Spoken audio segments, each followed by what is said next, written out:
ചിങ്ങമാസം 1-ാം തീയതി എന്ന് വെച്ചാൽ ഓഗസ്റ്റ് 17 മുതൽ 22 വരെ പാലക്കാട് കലക്ടറേറ്റിന് മുമ്പിൽ റിലേ സത്യാഗ്രഹം സംഘടിപ്പിച്ചിരിക്കുകയാണ് കർഷക സംരക്ഷണ സമിതി കേരള. ഇന്ന് കർഷകർ നേരിടുന്ന പ്രശ്നങ്ങൾ 15 ദിവസം കഴിഞ്ഞാൽ പാലക്കാടൻ മേഖലയിൽ കൊയ്ത്താരംഭിക്കാറായി. കൊയ്യാറായിട്ട് പോലും അതിൻ്റെ രജിസ്ട്രേഷൻ നടപടികളോ അതല്ലെങ്കിൽ കഴിഞ്ഞ സീസണിൽ സംഭരിച്ചിട്ടുള്ള നെല്ലിൻ്റെ പൈസയോ ഒരു കാര്യം ഗവൺമെന്റിന്റെ ഭാഗത്ത് തീരുമാനമായിട്ടില്ല. കേന്ദ്ര ഗവൺമെന്റ് ₹1.17 ഇപ്പോ വർദ്ധിപ്പിച്ചു. കേന്ദ്രം വർദ്ധിപ്പിക്കുന്ന അത്രത്തോളം കേരള ഗവൺമെന്റ് അതിന്റെ ഇൻസെന്റീവ് കുറച്ചു കൊണ്ടുവരികയാണ്. ₹8.80 ഇൻസെന്റീവ് തന്നിരുന്ന സ്ഥാനത്ത് അത് ₹3.50 കുറച്ചുകൊണ്ടാണ് ഇപ്പൊ തരുന്നത്. ₹28.20. കേന്ദ്രം വർദ്ധിപ്പിക്കും തോറും കേരളം കുറച്ചു കൊണ്ടുവന്നിരുന്ന ഒരു സ്ഥിതി. ഞങ്ങൾക്ക് ഇതുവരെ കിട്ടാനുള്ള ₹9.52 ഈ കൃഷിക്കാർക്ക് അനുവദിക്കണം. എത്രയും പെട്ടെന്ന് രജിസ്ട്രേഷൻ നടപടികൾ തുടങ്ങണം. അതുപോലെ തന്നെ മറ്റേ മില്ലിന്റെ കാര്യത്തിൽ ഒരു തീരുമാനം ഉണ്ടാക്കണം. ചുമട്ടുകൂലിയുടെ കാര്യത്തിൽ 50 കിലോ വരുന്ന ഒരു ചാക്ക് യൂറിയ നേരെ കടയിൽ എടുത്തു കഴിഞ്ഞാൽ ₹12 ലോഡിംഗ് പൈസ. അതേ സ്ഥാനത്ത് 50 കിലോ വരുന്ന ഒരു ചാക്ക് സിമെന്റ് ₹12 ലോഡിംഗ് പൈസ. 50 കിലോ വരുന്ന നെല്ലിന് ₹24 ₹25 ചുമട്ടുകൂലി വാങ്ങുന്നു. ഏതൊരു സാധനം വാങ്ങുകയാണെങ്കിലും ആ വാങ്ങുന്ന ആളാണ് ചുമട്ടുകൂലി കൊടുക്കുന്നത്. ഞങ്ങളിൽ നിന്ന് നെല്ല് വാങ്ങുന്ന സപ്ലൈക്കോ ആ ലോഡിംഗ് പൈസ സപ്ലൈക്കോ പൂർണ്ണമായി കൊടുക്കണം, അല്ലാതെ കർഷകരല്ല കൊടുക്കേണ്ടത്. അങ്ങനെ കണക്കാക്കിയാൽ കോടതിയിൽ ഈ വിഷയത്തിനെ സംബന്ധിച്ച് ഹൈക്കോടതി ഒരു വിധി ഉണ്ടായിട്ടുണ്ട്. സപ്ലൈക്കോ തന്നെ ചുമട്ടുകൂലി കൊടുക്കണം എന്നുള്ളത്. അതുകൊണ്ട് തന്നെ അതിന് ഗവൺമെന്റ് സ്റ്റേ പോയിരിക്കുക. ആ ചുമട്ടുകൂലിയെ സംബന്ധിച്ച് സപ്ലൈക്കോ തന്നെ അനുവദിക്കണം. ഇതാണ് ഞങ്ങളുടെ 2ാമത്തെ സബ്ജക്റ്റ്. 3ാമത്തെ വിഷയത്തിനെ സംബന്ധിച്ച് വന്യമൃഗം. നമുക്കറിയാം, ഇന്ന് 20-ാം തീയതി ഇന്ന് കാലത്ത് 8 മണിക്ക് ചാത്തമംഗലത്തിൽ നിന്നും സുധീഷ് എന്ന് പറയുന്ന ഒരു ചെറുപ്പക്കാരനും അദ്ദേഹത്തിന്റെ അമ്മയും ബൈക്കിലൂടെ എലവഞ്ചേരിയിലുള്ള വീട്ടിലേക്ക് വന്നുകൊണ്ടിരിക്കുന്ന സമയത്ത് പന്നിക്ക് കുറുകെ ചാടി ഇപ്പൊ തൃശ്ശൂർ ആശുപത്രിയിലേക്ക് കൊണ്ടുപോയിരിക്കുക. ഇത് ഇന്ന് 20-ാം തീയതി കാലത്ത് 8 മണിക്കുള്ള സംഭവമാണ്. ഒരു പത്രമെടുത്ത് നോക്കിയാൽ ആനയുടെ ആയാലും പുലിയുടെ ആയാലും മറ്റ് ഏത് വിഷയമായാലും വന്യമൃഗത്തിന്റെ ശല്യം കൊണ്ട് മനുഷ്യൻ അപായപ്പെടുന്ന സ്ഥിതി. സർക്കാർ പരിഹാരം കാണുന്നില്ല. തെന്മലയോരത്തും വടമലയോരത്തും ഇന്ന് കാണുന്നത് ആനയുടെ ശരിയായിട്ടുള്ള കൃഷി നശിപ്പിക്കുന്ന ഒരു സംവിധാനം. മതിയായ രീതിയിലുള്ള നഷ്ടപരിഹാരമില്ല.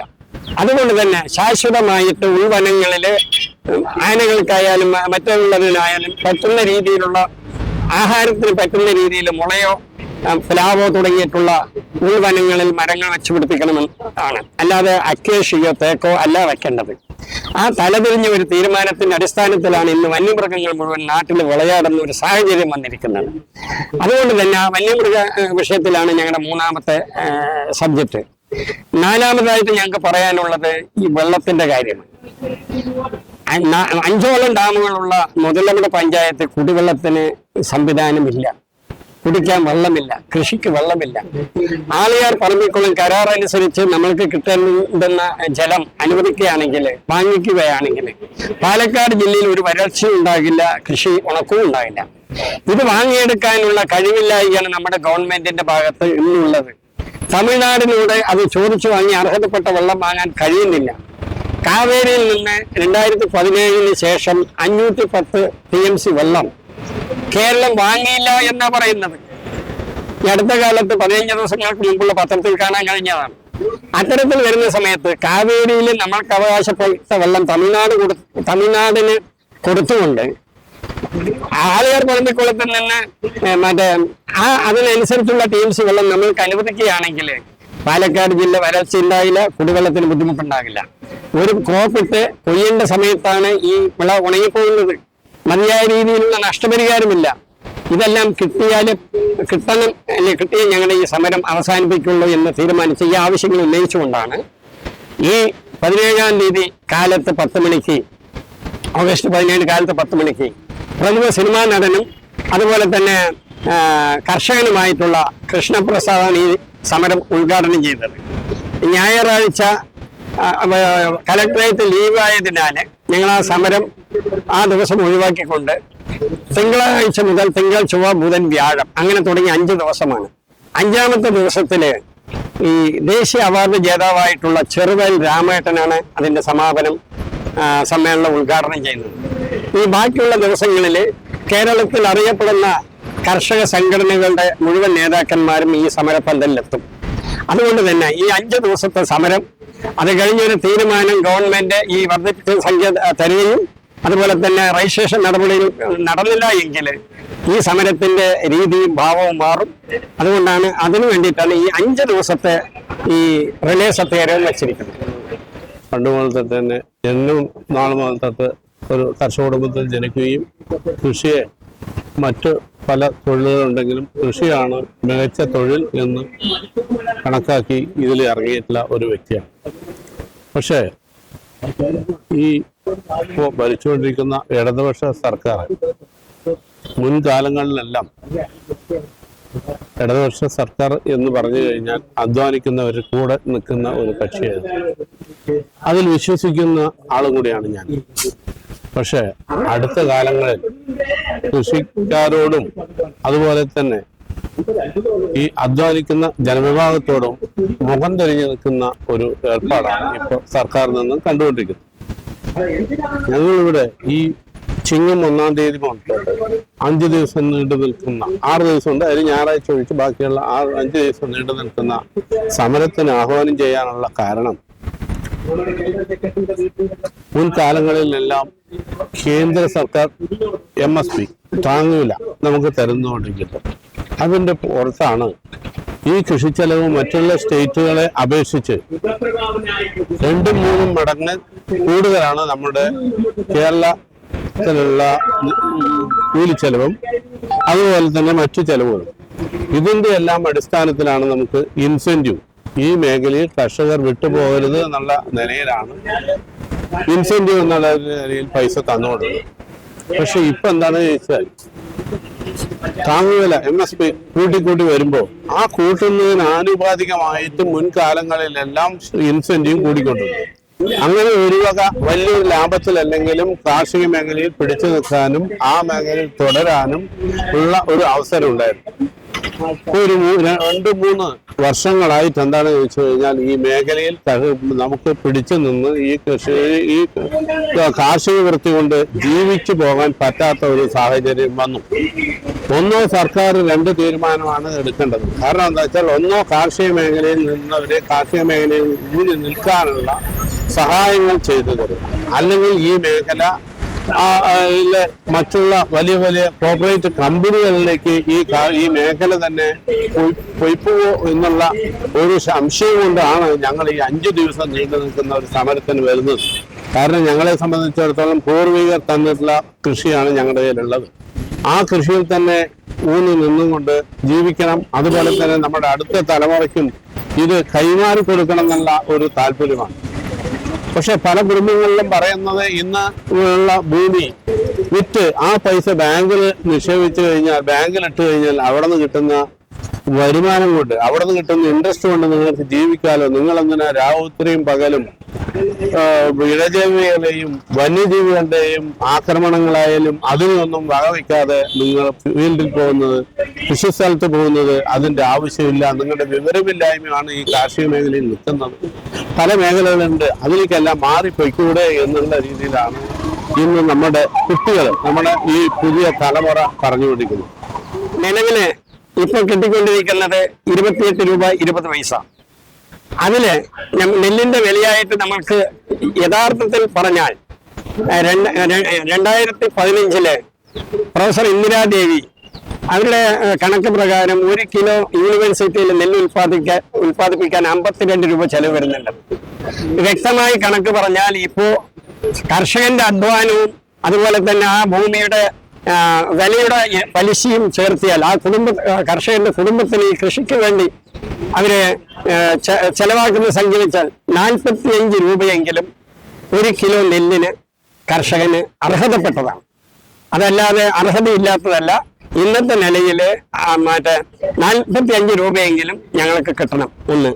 രണ്ടാമത്, ഒരു തെങ്ങ് നശിപ്പിച്ചാൽ ഇന്ന് 750 രൂപയാണ് തരുന്നത്. അത് 27,000. കാരണം 40 വർഷത്തെ ഈൽഡ് കിട്ടുന്ന ഒരു സംവിധാനമാണ് ഒരു തെങ്ങ്.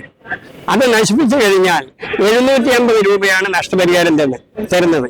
അത് 25,000 രൂപയെങ്കിലും തരണം. മൂന്നാമത്, മാവിന്റെ കാര്യത്തില് ചുരുങ്ങിയത് ഒരു 10,000 രൂപയെങ്കിലും ഒരു മാവ് നശിപ്പിച്ചാൽ അതിന് അനുവദിച്ചു തരണം. നാലാമതായിട്ട്, ഇപ്പോഴുള്ള സ്ഥിതിയിൽ ഈ നഷ്ടപരിഹാരങ്ങളെല്ലാം മതിയായ രീതിയിൽ അപ്പം തന്നെ അത് കിട്ടേണ്ട രീതിയിലുള്ള സംവിധാനം വേണം. ഇതൊക്കെയാണ് ഞങ്ങളുടെ മുമ്പിലുള്ള ഡിമാൻഡ്. കഴിഞ്ഞ 2 സീസണിലായി മീൻകര വെള്ളമില്ലാത്ത കാരണം, മീൻകര വെള്ളവും ചുറ്റിരിപ്പ് വെള്ളവും ഇല്ലാത്ത കാരണം ഒന്നാമത്തെ പഞ്ചിയും 2ാമത്തെ പഞ്ചിയും ഉണങ്ങി. ഇതാ പ്രാവശ്യം 3ാമത്തെ പഞ്ച ഫസ്റ്റ് ഓഫ്. അതിപ്പോൾ വെള്ളമായാലും മഴ കൂടുതലായ കാരണം ചൂക്കേട് വന്ന് ഭയങ്കര ബുദ്ധിമുട്ടിലിരിക്കുകയാണ്. മീൻകര സംബന്ധിച്ച് പറഞ്ഞാൽ അവർ കഴിഞ്ഞ പ്രാവശ്യം മീൻകര നിറയ്ക്കാതെ മണൽ ലോബികളുടെ ഇതിനു വേണ്ടി വെള്ളം പുഴയ്ക്ക് തള്ളി വേസ്റ്റാക്കി കളഞ്ഞിരിക്കുകയാണ്. ഇപ്രാവശ്യം ഇതപ്പോൾ വെള്ളം കയറ്റിയിരിക്കുന്നു. മണൽ കയറ്റാൻ വേണ്ടി ലോറികൾ പോകുമ്പോൾ അതിൽ വെള്ളം ലോറികൾ ചുറ്റും എന്ന് പറഞ്ഞ കാരണം പുഴയ്ക്ക് ഇപ്പോൾ തള്ളിവിടുന്നതാണ് ഞാൻ അറിയാൻ കഴിഞ്ഞിരിക്കുന്നത്. ഇവിടെ ഒരു മന്ത്രിയുണ്ട്, ഭരണകൂടമുണ്ട്, ഒരു MLA ഉണ്ട്. ഒരാൾ പോലും ഈ കരാർ നടപ്പിലാക്കാനോ ഈ കൃഷിക്കാർക്ക് വേണ്ട സഹായം ചെയ്യാനും ആരും മുൻപന്തിയിൽ വരുന്നില്ല. കൃഷിക്കാർ ഇതിന്റെ പേരിൽ കുറെ ദിവസം സമരം ചെയ്തിട്ടുണ്ടായിരുന്നു ചിറ്റൂര്. എന്നിട്ടും ഒരു കാര്യമില്ല.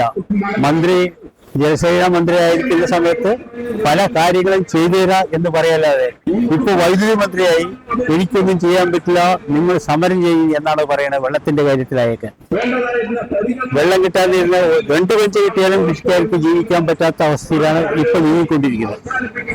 അത് ഒരു പഞ്ച പോലും കിട്ടാതിരുന്നാൽ കൃഷിക്കാർക്ക് ഇലക്ട്രിസിറ്റി ബില്ലടിക്കാൻ പറ്റാത്ത ഒരു അവസ്ഥയിലേക്ക് നീങ്ങിക്കൊണ്ടിരിക്കുകയാണ്. ഒന്നാമത്തെ പ്രശ്നം, വെള്ളം കൃത്യമായി തരിക, അത് നേരത്തെ ചാർട്ട് ചെയ്യുക. ഇത്ര ദിവസം വെള്ളം തരിക എന്ന് പറഞ്ഞാൽ കൃഷിക്കാർക്ക് ഇറക്കാൻ പറ്റുള്ളൂ. പഴയതുപോലെ കൃഷിപ്പണി ചെറിയ ചെലവിൽ ചെയ്യാൻ പറ്റുന്നതല്ല. 1 ഏക്കർ കൃഷി ചെയ്യണമെങ്കിൽ ഒരുപാട് പൈസ ചെലവുണ്ട്. ആ പൈസ ചിലവാക്കി അവസാനം കൊണ്ട് വെള്ളം കിട്ടാതെ ഉണങ്ങിപ്പോവുക എന്ന് പറഞ്ഞാൽ ഭയങ്കര കഷ്ടമാണ്. കൃഷിക്കാർക്ക് ഇനി പിടിച്ചു നിൽക്കാൻ പറ്റാത്ത അവസ്ഥയാണ്. ഇത് നെല്ലിന്റെ വിലയാണെന്ന് പറഞ്ഞു കഴിഞ്ഞാൽ ഓരോ വർഷവും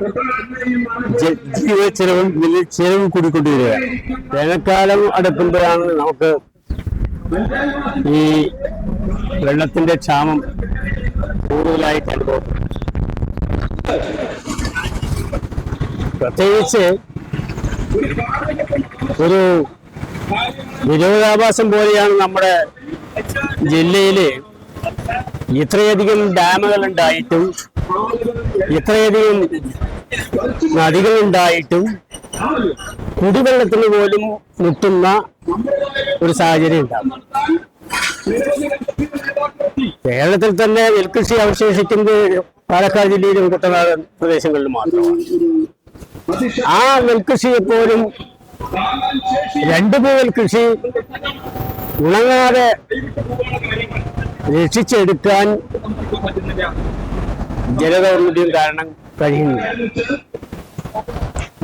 ജലം ഇല്ലാഞ്ഞിട്ടല്ല ഇത്, വാസ്തവത്തിൽ ജല മാനേജ്മെന്റിന്റെ കുറവുകൊണ്ട് തന്നെയാണ്. നമ്മുടെ അതിർത്തി പഞ്ചായത്താണ് മുതലമട പഞ്ചായത്ത്. കേരളത്തിൽ തന്നെ ഏറ്റവും ഇസ്രയേലിലെ 2ാം സ്ഥാനത്ത് നിൽക്കുന്ന പഞ്ചായത്താണ് മുതലമട പഞ്ചായത്ത്. പറമ്പിക്കുളം വരെ നീണ്ടു കിടക്കുന്ന പഞ്ചായത്ത്. ഈ മുതലമട പഞ്ചായത്തില് 5 ഡാമുണ്ട്. മുതലമട പഞ്ചായത്തിൽ മാത്രം 5 ഡാം. പറമ്പിക്കുളം അടക്കം മല മുകളില് പറമ്പിക്കുളമായാലും പെരുവാടിപ്പള്ളമായാലും പൂനക്കടവായാലും അങ്ങനെ 3 ഡാമുകൾ മുകളിലും, താഴെ ചുള്ളിയാർ ഡാമും മീങ്കര ഡാമും. പക്ഷെ ഇതൊക്കെ ഉണ്ടായിട്ടും ഇവിടുത്തെ കൃഷി പരിപൂർണമായിട്ടും മുടക്കം കൂടാതെ എടുക്കുന്നതിന് കഴിയില്ല. കഴിഞ്ഞ വർഷം അതാ സംഭവിച്ചു. പറമ്പിക്കുളം ഡാം മുതലമട പഞ്ചായത്തിലാണ്. പക്ഷേ ആ പറമ്പിക്കുളം നിൽക്കുന്ന മുഴുവൻ പഞ്ചായത്തിലെ ജനങ്ങൾക്ക് കുടിക്കാൻ ആവശ്യമായ വെള്ളം കഴിഞ്ഞ വേനൽക്കാലത്തിൽ എന്ന് മാത്രമല്ല കൃഷി പലതും ഉണങ്ങിപ്പോകേണ്ട സാഹചര്യവും ഉണ്ടായി. അപ്പൊ ഇത് നിരന്തരമായിട്ട് അധികാരികളുടെ ഭാഗത്തു നിന്നുള്ള അവഗണനയും കാര്യക്ഷമതയും ഇല്ലാതെയും ആയ ഒരു കാരണം കൊണ്ടാണ് നമുക്ക് അർഹതപ്പെട്ട ജലം ഈ പറമ്പിക്കുളം ആളിയാർ പദ്ധതി പ്രകാരം ലഭിക്കാതെ പോകും. 57 കാലഘട്ടത്തിൽ ഒപ്പുവെച്ച് നടപ്പാക്കി 70 നടപ്പാക്കിയ ഒരു കരാറ്, ആ കരാറിൽ തന്നെ ഇതിന്റെ അപാകതകളെ കുറിച്ച് പരിശോധിച്ച് വേണ്ടതായ മാറ്റങ്ങൾ വരുത്താനാണ് 30 കൊല്ലം കൂടുമ്പോൾ റിവ്യൂ നടത്തണമെന്ന് പറയുന്നത്. അങ്ങനെ ഒരു റിവ്യൂ നടത്താൻ 2018 കൂടി 60 വർഷം പൂർത്തീകരിച്ച സമയമാണ്. 2 ടേം കഴിഞ്ഞു. 30, 60 വർഷം പിന്നിട്ടിട്ടും ഒരു പ്രാവശ്യം പോലും ഈ ഡാമിൽ നിന്നും പ്രയോജനപ്പെടേണ്ട വെള്ളം അത് കിട്ടേണ്ടതായ പ്രദേശങ്ങളിൽ കിട്ടുന്നുണ്ടോ, ശരിയായ രീതിയിൽ ജലസേചനം നടക്കുന്നുണ്ടോ എന്നൊന്നും പരിശോധിക്കാൻ കഴിഞ്ഞിട്ടില്ല, റിവ്യൂ ചെയ്യാൻ കഴിഞ്ഞിട്ടില്ല. അത് എന്താണെന്നാണ് മനസ്സിലാക്കാൻ പറ്റാതിരിക്കുന്നത്. 2 സ്റ്റേറ്റ് ഗവൺമെന്റുകൾക്ക് ബാധകമാണ്. 30 വർഷം കൂടുമ്പോൾ ഈ പദ്ധതിയിൽ എന്തെല്ലാം അപാകതകൾ വന്നിട്ടുണ്ട്, നേരത്തെ പറഞ്ഞ കരാർ പ്രകാരം വെള്ളം എത്തിക്കുന്നതിൽ എന്തെല്ലാം അപകടങ്ങൾ പറ്റിപ്പോയിട്ടുണ്ട്, അതെല്ലാം മാറ്റം വരണം എന്നുള്ളതിനെ കുറിച്ച് പോലും അന്തർ സംസ്ഥാന ഒരു കരാർ പദ്ധതി ആയതുകൊണ്ട് 2 സംസ്ഥാന ഗവൺമെന്റിന്റെ ഇറിഗേഷന്റെ ചീഫ് സെക്രട്ടറിമാരും എഞ്ചിനീയർമാരും ചീഫ് സെക്രട്ടറിമാരും ഒക്കെ ഇരുന്ന് ഇത് റിവ്യൂ ചെയ്യാൻ, അതിന്റെ മാനദണ്ഡങ്ങൾ പറയുന്ന രീതിയിലുള്ള കമ്മിറ്റി ഇരുന്ന് ചർച്ച ചെയ്ത് അപാകതകൾ പരിഹരിക്കാൻ ഇന്ന് വരെ കഴിഞ്ഞിട്ടില്ല. പാലക്കാട്ടെ കർഷകരെ സംബന്ധിച്ചിടത്തോളം വളരെയധികം പ്രതിഷേധം ഇക്കാര്യത്തിലുണ്ട്. എന്തുകൊണ്ടത് സാധിക്കുന്നില്ല? മാറി മാറി വരുന്ന ഗവൺമെന്റുണ്ട്, ഏത് ഗവൺമെന്റാണെന്നുള്ളതല്ല, മാറി മാറി വരുന്ന ഗവൺമെന്റുകൾക്ക് ഈ 5 ഡാമുള്ള ഒരു പഞ്ചായത്തിനെ പോലും രക്ഷിച്ചെടുക്കാൻ ഈ മിസ്മാനേജ്മെന്റ് കൊണ്ട് ഉണ്ടായിരിക്കുന്നു എന്നുള്ളത് ഒരു വളരെ ഖേദകരമായിട്ടുള്ള ഒരു കാര്യമാണ്. അടുത്ത കാലത്ത് പലവരും മറ്റു മേഖലകളിലെല്ലാം പ്രവർത്തിക്കുന്നവർക്ക് കാർഷിക മേഖലയാണ് നല്ലത് എന്ന് തോന്നി വന്നിട്ടുള്ള പലവരും, അതുപോലെ തന്നെ ഗൾഫിൽ നിന്ന് വന്നിട്ടുള്ള പല എൻ്റെ സുഹൃത്തുക്കളും ആട് വളർത്താം ഇവിടെ, അല്ലെങ്കിൽ പശുക്കളെ വളർത്താം, ഫാം നടത്താം എന്നെല്ലാം പറഞ്ഞ് അവിടെ നിന്ന് കൊണ്ടുവന്നിട്ടുള്ള പൈസ മുഴുവൻ ഇവിടെ ചെലവാക്കുകയും അതിൽ നിന്നും രക്ഷപ്പെടാൻ പറ്റാതെ വീണ്ടും അവർ ഗൾഫിലേക്ക്, ഏത് നാട്ടിലേക്കാണ് പോകേണ്ടത്, പോയവിടെ തന്നെ പോകാൻ അവർക്കൊരു മടി, അടുത്ത രാജ്യങ്ങളിലേക്ക് പോയി തൊഴിൽ തേടി പോകേണ്ട ഒരു അവസ്ഥയിലാണ്. ഇന്ന് ഇപ്പോൾ എല്ലാവർക്കും അറിയാവുന്നതാണ്, നമ്മുടെ മക്കള് അല്ലെങ്കിൽ പേരമക്കള് പഠിക്കുന്നതിന് വിദേശത്താണ്. അതുപോലെ തന്നെ ജോലിക്ക് പോകുന്ന വിദേശത്ത് പോയ ഒരാളെ സംബന്ധിച്ചിടത്തോളം 99% കുട്ടികളും അവിടുത്തെ വിദ്യാഭ്യാസം കഴിഞ്ഞു, അവിടെ തന്നെ ജോലി നോക്കണു. ഈ നാട്ടിൽ അവരുടെ സേവനം നമ്മുടെ നാട്ടിൽ ഇല്ലാതായി പോവുകയാണ്. അവരുടെ സേവനം എന്നുള്ളത് പണം ആണ് പിന്നെ വരുന്നത്. പണത്തില് ഇത്ര ശതമാനം, അവിടെ 60%, 70% പൈസയും കിട്ടുന്ന പൈസ അവിടെ തന്നെ ചെലവാക്കണമെന്നുള്ള നിയമങ്ങളാണ് മറ്റു പല രാജ്യങ്ങളിലുള്ളത്. ബാക്കിയുള്ള പൈസയാണ് അച്ഛനും അമ്മയ്ക്കും അല്ലെങ്കിൽ മുത്തച്ഛനും മുത്തശ്ശിക്കും വേണ്ടി ചെലവിന് വേണ്ടി അവരയക്കും. അങ്ങനെ വരുമ്പോ കുറെ കാലക്രമേണ നമ്മുടെ ഇവിടുത്തെ ഈ വിദ്യാഭ്യാസ മേഖലയായാലും ശരി, വ്യാവസായിക മേഖലയായാലും ശരി, ബിസിനസ് മേഖലയായാലും ശരി, ഈ ഓട്ടോറിക്ഷ തൊഴിലാളികളുടെ മേഖലയും എല്ലാ മേഖലയും തരം താന്ന് പോകുന്ന, ചെളിയും ചവിട്ട് നിൽക്കുന്ന രീതിയിൽ താഴോട്ട് ഇഞ്ചിഞ്ചായി ഇറങ്ങിപ്പോകുന്ന ഒരു സിറ്റുവേഷനിലാണ് എത്താൻ പോകുന്നത്. കാർഷിക മേഖല ഇല്ലെങ്കിൽ ഇന്ന് ബിസിനസ് മേഖല ഇല്ല. അവിടെ വാഹനങ്ങള്, ആ കോവിഡ് കാലത്തിന് മുന്നുണ്ടായിരുന്ന വാഹനം കണ്ട് എത്ര പകുതിയിലേറെ ബസ്സുകൾ കുറഞ്ഞില്ല. ഇപ്പോൾ ബസ്സുകൾ കുറഞ്ഞു. ആൾക്കാർക്ക് തൊഴിൽ മേഖല നഷ്ടപ്പെട്ടുകൊണ്ടിരിക്കുകയാണ്. കാർഷിക മേഖല ഇല്ലെങ്കിൽ മറ്റു ഒരു മേഖലയ്ക്കും പിടിച്ചു നിൽക്കാൻ ഇവിടെ കഴിയില്ല എന്നുള്ള വസ്തുത മനസ്സിലാവുന്നില്ല. ഇന്നലെ നമ്മുടെ കേരള കൗമുദി ഒരു സെമിനാർ നടത്തിയിട്ടുണ്ടായിരുന്നു ചിറ്റൂർ വെച്ച് കഴിഞ്ഞ ദിവസം. ആ ദിവസത്തിൽ നമ്മുടെ ബഹുമാനപ്പെട്ട മന്ത്രി ശ്രീമാൻ കൃഷ്ണൻകുട്ടി സാർ പറഞ്ഞു, കാർഷിക മേഖലയാണ് അല്ലെങ്കിൽ കർഷകരാണ് ഈ രാജ്യത്തെ ജനസേവകർ എന്നാണ് പറഞ്ഞത്. ആ പറഞ്ഞത് 100% പറഞ്ഞത് ശരിയാണ്. പക്ഷെ അത് പ്രാവർത്തികമാകുമോ അല്ലെങ്കിൽ പ്രാവർത്തികമാക്കാൻ കഴിയുമോ എന്നുള്ളതാണ് നമുക്ക് ചിന്തിക്കുന്നത്. കാർഷിക മേഖലയില്ലെങ്കിൽ പ്രത്യേകിച്ച് പാലക്കാട്ടുകാരെ സംബന്ധിച്ചിടത്തോളം കാർഷിക മേഖലയിൽ 70% ആൾക്കാരും കാർഷിക മേഖലയോ അല്ലെങ്കിൽ അനുബന്ധ മേഖലകളിലോ പ്രവർത്തിച്ചുകൊണ്ടിരിക്കുന്നതാണ്. നമ്മുടെ രാജ്യത്തിന്റെ വളർച്ചയുടെ പാതയിൽ കാർഷിക മേഖലയ്ക്ക് ചെറിയൊരു പങ്കല്ല ഉള്ളത്, വലിയ പങ്കാണുള്ളത്. മറ്റ് ഏതൊരു തൊഴിലിനേക്കാളും മറ്റേത് മേഖലയെക്കാളും കൂടുതൽ പ്രാധാന്യം കാർഷിക മേഖലയ്ക്കാണ് കൊടുക്കേണ്ടതും മുൻകാലങ്ങളിലെല്ലാം കൊടുത്തിട്ടുള്ളത്. ഇനിയും നമ്മളെ ഭരിക്കുന്ന അല്ലെങ്കിൽ നമ്മളെ നയിക്കുന്ന ജനപ്രതിനിധികളും മറ്റുള്ളവരും ഈ മേഖലയെ കണ്ടില്ല കേട്ടില്ല എന്ന് പറഞ്ഞ് ഇല്ലായ്മ ചെയ്യാൻ മെനക്കെട്ട് കഴിഞ്ഞാൽ നമ്മുടെ രാജ്യത്തിന് തന്നെ വലിയൊരു വിപത്തായി മാറും എന്നാണ് എനിക്ക് ഈ അവസരത്തിൽ പറയാനുള്ളത്.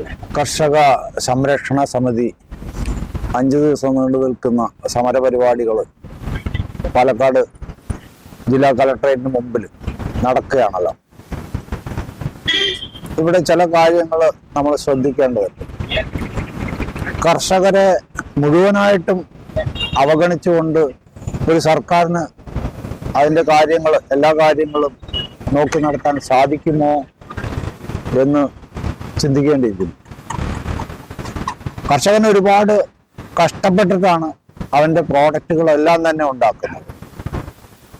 രാവിലെ നേരത്തെ എഴുന്നേറ്റ് ഒരുപാട് സമയങ്ങളിൽ ഈ കാർഷിക വൃത്തിയിൽ പാടത്തും പറമ്പത്തും ഒക്കെ നടന്ന് ഓരോ കാര്യങ്ങളും ചെയ്ത് മാറി മാറി വരുന്ന ക്ലൈമറ്റിക് കണ്ടീഷൻസ് അനുസരിച്ചിട്ട് അത് എല്ലാ സമയങ്ങളിലും എന്തൊക്കെ ചെയ്യണമോ അതെല്ലാം ചെയ്യണം.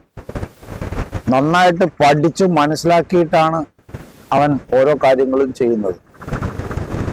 അപ്പോൾ അത്തരത്തിലുള്ള ഒരു കർഷകരുടെ ഫാമിലിയെ സംബന്ധിച്ച് ഇപ്പൊ പുതിയ ജനറേഷനൊന്നും ഈ കാർഷിക വൃത്തിയിലേക്ക് വരാൻ വിസമ്മതിക്കുക, അത് താല്പര്യമില്ല എന്ന് പറയുന്ന. അപ്പൊ ഇപ്പൊ ഒരു ചെറിയ വിഭാഗം മാത്രമേ ഈ കർഷകരായിട്ടുള്ളൂ. ഒരുപക്ഷെ ചെറിയ വിഭാഗം ആയതുകൊണ്ടായിരിക്കാം മനുഷ്യനെ മുഴുവൻ ഭക്ഷണം കൊടുക്കുന്ന ഈ കർഷകരെ അവഗണിക്കാൻ ശ്രമിക്കുന്നത്. ഒരുപക്ഷെ ഇത് തന്നെ ആയിരിക്കാം.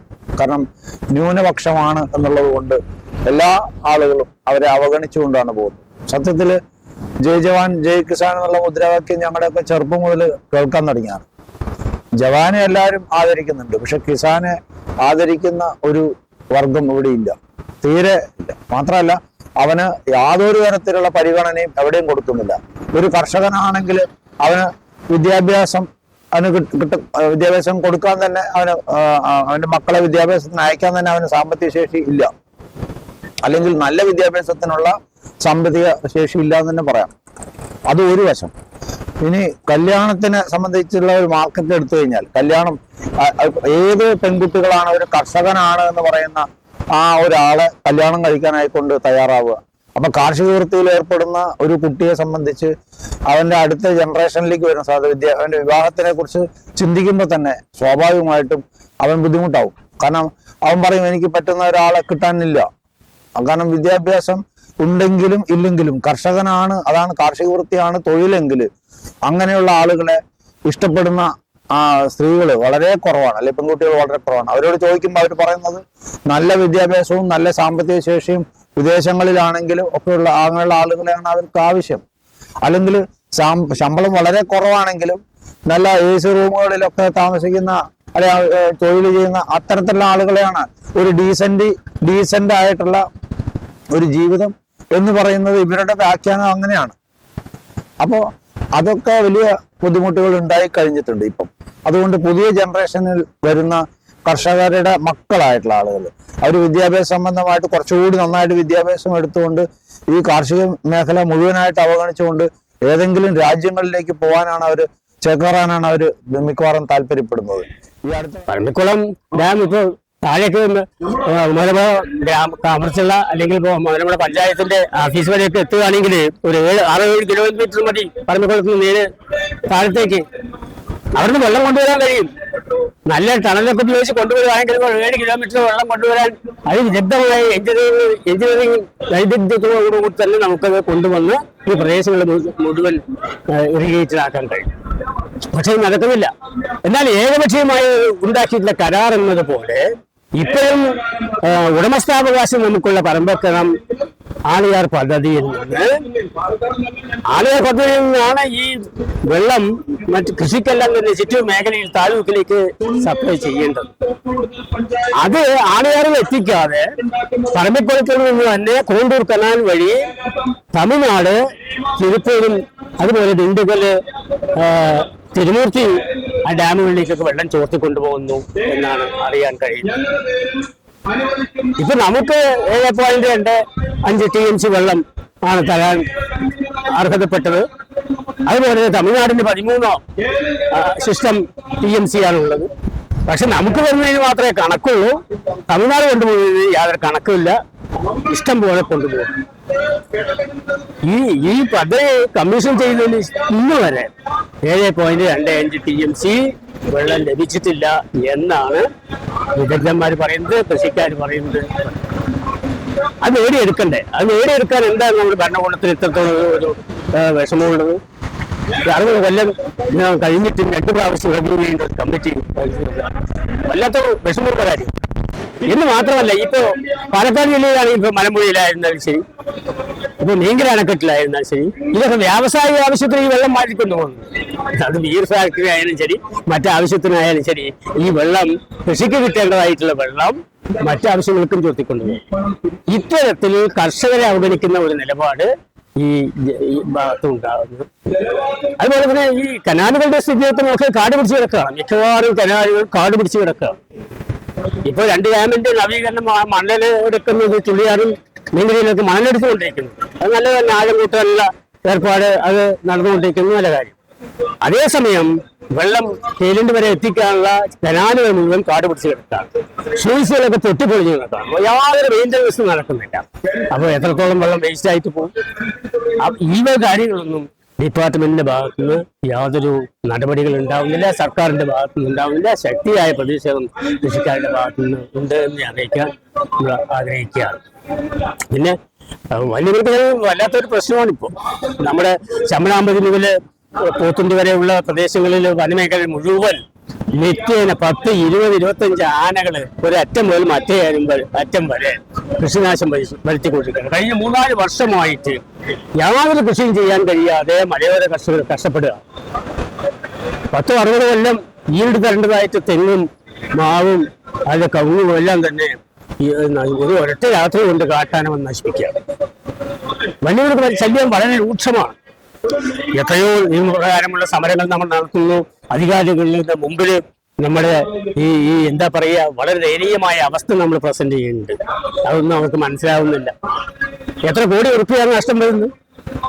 മലയോര പ്രദേശത്തുള്ള ഈ മേഖലകൾ തോട്ടമായിരുന്നാലും ശരി, നെല്ല് പോലും ഇപ്പോൾ ആന തിന്നു നശിപ്പിച്ചുകൊണ്ടിരിക്കുന്ന ഒരു സ്ഥിതിയിലേക്ക് എത്തിയാണ്. യാതൊരു നടപടിയില്ല. ഇപ്പൊ വനംവകുപ്പാണെങ്കിൽ നമ്മൾ പറഞ്ഞതിന് ശേഷം ഒരു പരിശോധിക്കും, നോക്കും. ആനയെ ഉൾക്കാട്ടിലേക്കെന്നല്ല, കാട്ടിലേക്ക് ഓട്ടിക്ക് വിടാൻ ഓലിപ്പടക്കോ മറ്റെന്താ ഓലപ്പടക്കം ഇതൊക്കെ വെച്ചിട്ടാണ് ഇതുകൊണ്ടൊക്കെ ഈ വന്യമൃഗങ്ങള് കാട്ടിലേക്ക് പോകും, ഉൾക്കാട്ടിലേക്ക് പോവോ?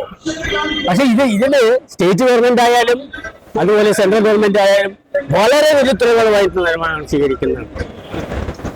ഇപ്പൊ സ്റ്റേറ്റ് ഗവൺമെന്റ് കൊണ്ട് ചോദിച്ചാൽ അവർ പറയുന്നത്, വനംവകുപ്പിന് ചോദിച്ചാൽ അതൊക്കെ 1972 വന്യമൃഗ സംരക്ഷണ നിയമത്തിന്റെ അപാകതയാണ്, അല്ലെങ്കിൽ ആ നിയമത്തിന്റെ പരിധി വിട്ട് വേറെ പ്രവർത്തിക്കാൻ കഴിയില്ല, അതുകൊണ്ട് നിയമം ഭേദഗതി ചെയ്താലേ നടക്കുള്ളൂ എന്നുള്ളത് ശരിയാണ്. നിയമം ഭേദഗതി ചെയ്താലേ നടക്കുള്ളൂ.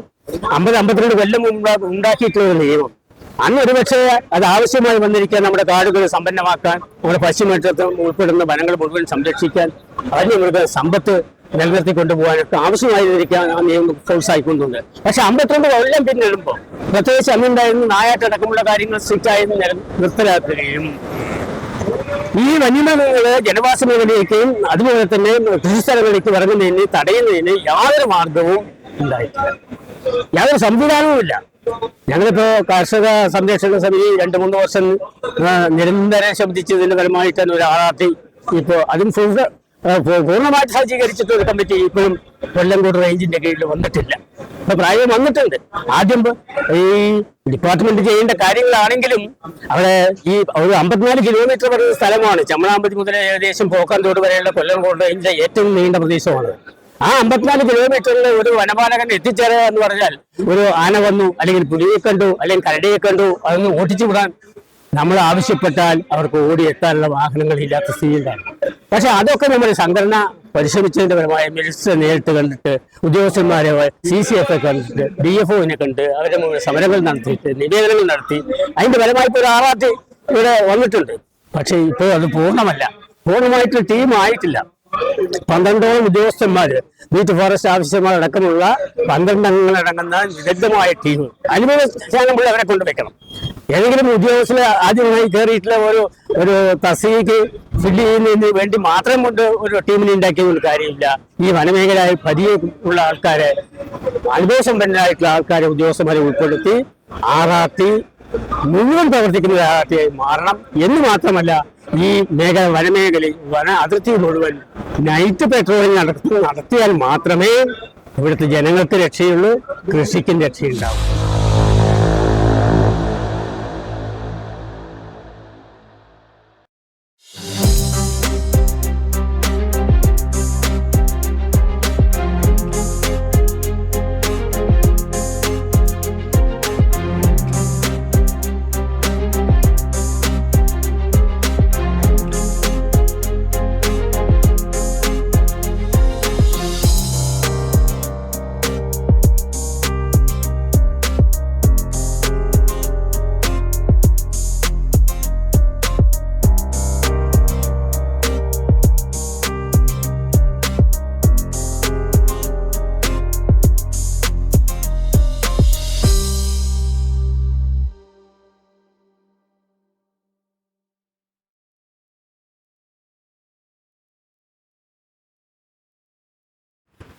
ചിങ്ങം 1 തുടങ്ങിയ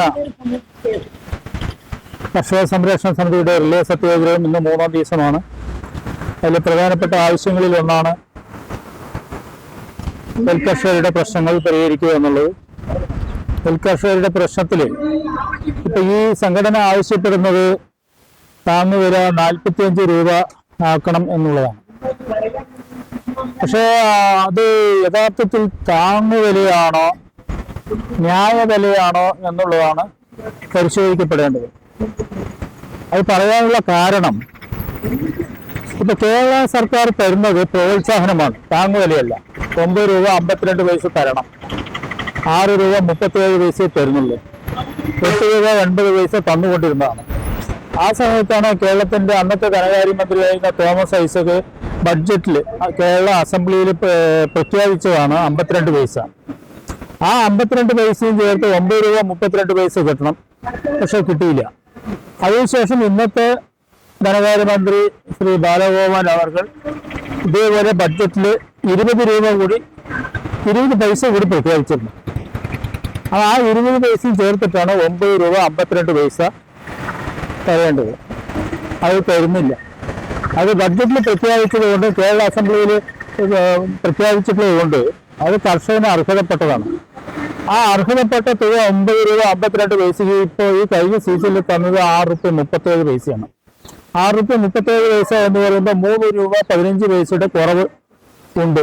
അത് എങ്ങനെ വെട്ടിക്കുറച്ചു, എന്തിനു വെട്ടിക്കുറച്ചു എന്നുള്ളത് വ്യക്തമല്ല. ബഡ്ജറ്റിൽ പ്രഖ്യാപിച്ച് നടപ്പിലാക്കാനുള്ള ബാധ്യത ഈ സർക്കാരിനുണ്ട്.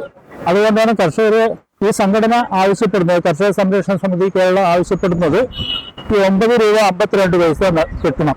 അത് ന്യായമാണ്.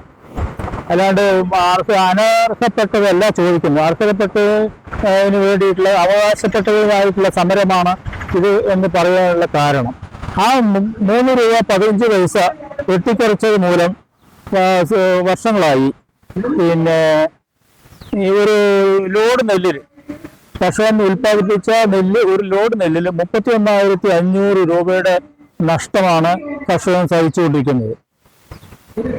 ഇത് പിന്നെ ഒരു 10 ഏക്കർ നെൽകൃഷി ചെയ്യുന്ന ആളെ സംബന്ധിച്ചിടത്തോളം ഒരു വർഷം 1,26,000 രൂപയുടെ നഷ്ടമാണ്. അർഹതപ്പെട്ട പൈസയാണ്, അല്ലാണ്ട് ചോദിച്ചു വാങ്ങുന്നത് അല്ല. കേരള അസംബ്ലിയിൽ പ്രഖ്യാപിച്ച് പൈസ തരാത്തത് മൂലം ഉണ്ടായിട്ടുള്ള നഷ്ടമാണ്. 10 ഏക്കർ നെൽകൃഷി ചെയ്യുന്ന ഒരു കർഷകന്റെ ശരാശരി നഷ്ടം ഇതുമൂലം 1,26,000 രൂപ വന്നിരിക്കുന്നു. ഇത് കർഷകരുടെ പോക്കറ്റിലെത്തിയിരുന്നുവെങ്കിൽ ഇത്തരത്തിലുള്ള കർഷക ആത്മഹത്യകൾ നടക്കുമോ എന്ന് പരിശോധിക്കേണ്ടത്. അതുകൊണ്ടാണ് ആ 9 രൂപ 52 പൈസയും. അതുപോലെ തന്നെ കേന്ദ്രത്തിന്റെ താങ്ങുവില എന്ന് പറയുന്നത് കേന്ദ്രം പ്രഖ്യാപിക്കുന്നതാണ്. കേന്ദ്രം പ്രഖ്യാപിക്കുന്നത് ഇപ്പൊ കഴിഞ്ഞ സീസണിൽ താങ്ങുവില നെല്ലെടുത്തത് 21 രൂപ 83 പൈസക്കാണ്.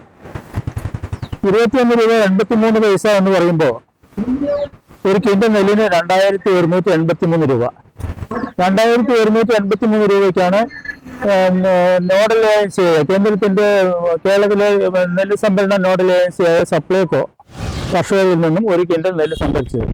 ഒരു കിൻഡൽ നെല്ല് സപ്ലൈകോ കർഷകരിൽ നിന്ന് 2183 രൂപയ്ക്ക് സംഭരിക്കുമ്പോൾ ആ ഒരു കിൻഡൽ നെല്ലിൽ നിന്ന് ഫുഡ് കോർപ്പറേഷൻ ഓഫ് ഇന്ത്യക്ക് സപ്ലൈകോ കൊടുക്കുന്നത് 68 കിലോ അരിയാണ്. ഈ 68 കിലോ അരി എന്ന് പറയുമ്പോൾ ഇന്നിപ്പോ പാലക്കാട് മട്ട 50 രൂപയിൽ കൂടുതലാണ് 1 കിലോ അരിയുടെ വില.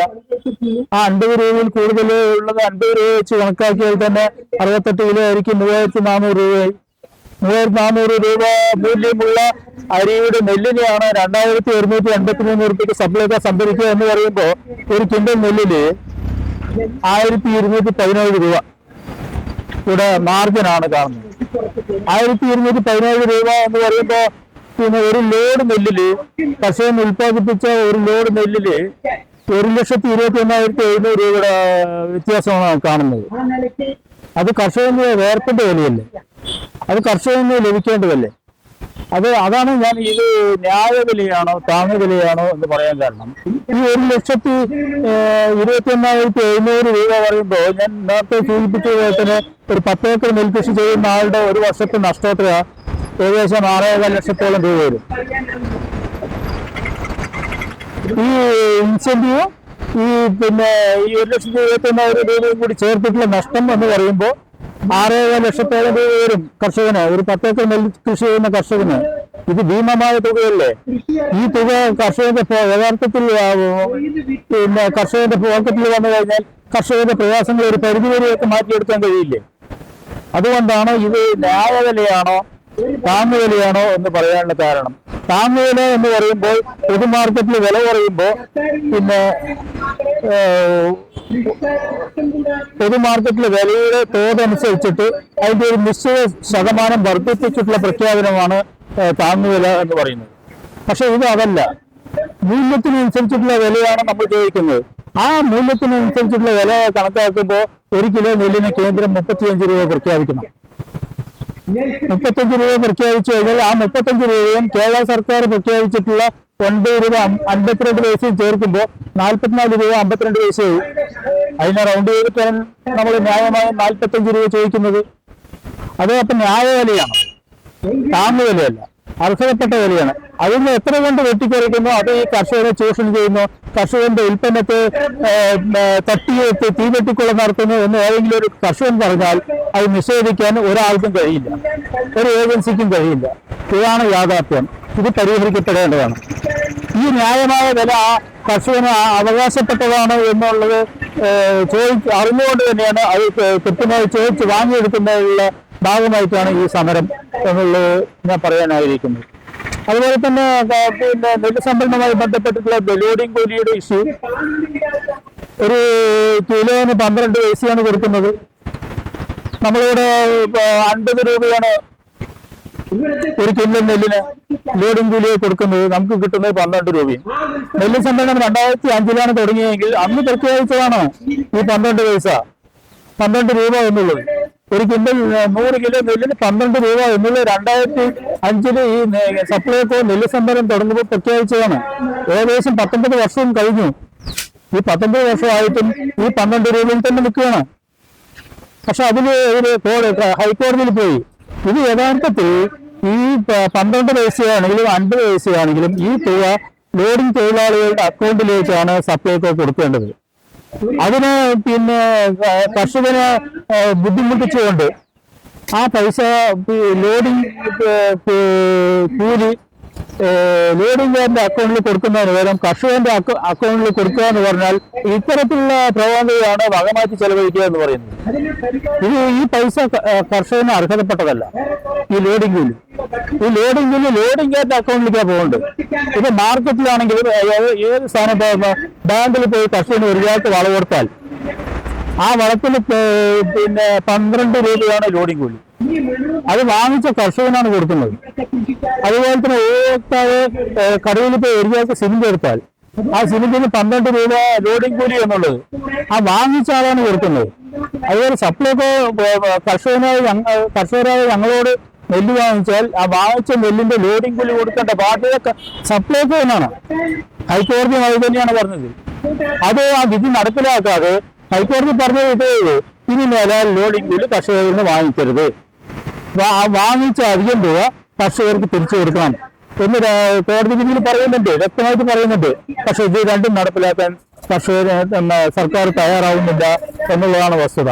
ഇത്തരത്തിലുള്ള പ്രവണതകളെ മാറ്റി കർഷകരെ ആത്മഹത്യയിൽ നിന്നും രക്ഷിക്കാനും കർഷകരുടെ തൊഴിലിന് പിന്നെ ഒരു നിലവാരമുണ്ടാക്കി കൊടുക്കുന്നതിനും വേണ്ടിയുള്ള ഒരു അവകാശ സമരമാണ് ഈ കർഷക സംരക്ഷണ സമിതി നടത്തുന്നത് എന്നുള്ളതാണ്. ഇപ്പോ ഒരു നെൽകൃഷി എന്ന് പറയുമ്പോൾ നെൽകൃഷി ഒരു തൊഴിലായിട്ട് കാണാൻ ഈ സന്ദർഭത്തിൽ കഴിയില്ല. തൊഴിലിപ്പോ ഒരു ഉദാഹരണം ഒരു 10 ഏക്കർ നെൽകൃഷി ചെയ്യുന്ന ആള് 2 സീസണിലും കൂടി 40 ടൺ നെല്ല് ഉൽപ്പാദിപ്പിക്കണം. 40 ടൺ നെല്ല് ഉൽപ്പാദിപ്പിക്കുമ്പോൾ അതിൽ നിന്ന് 28 ടൺ അരി കിട്ടും.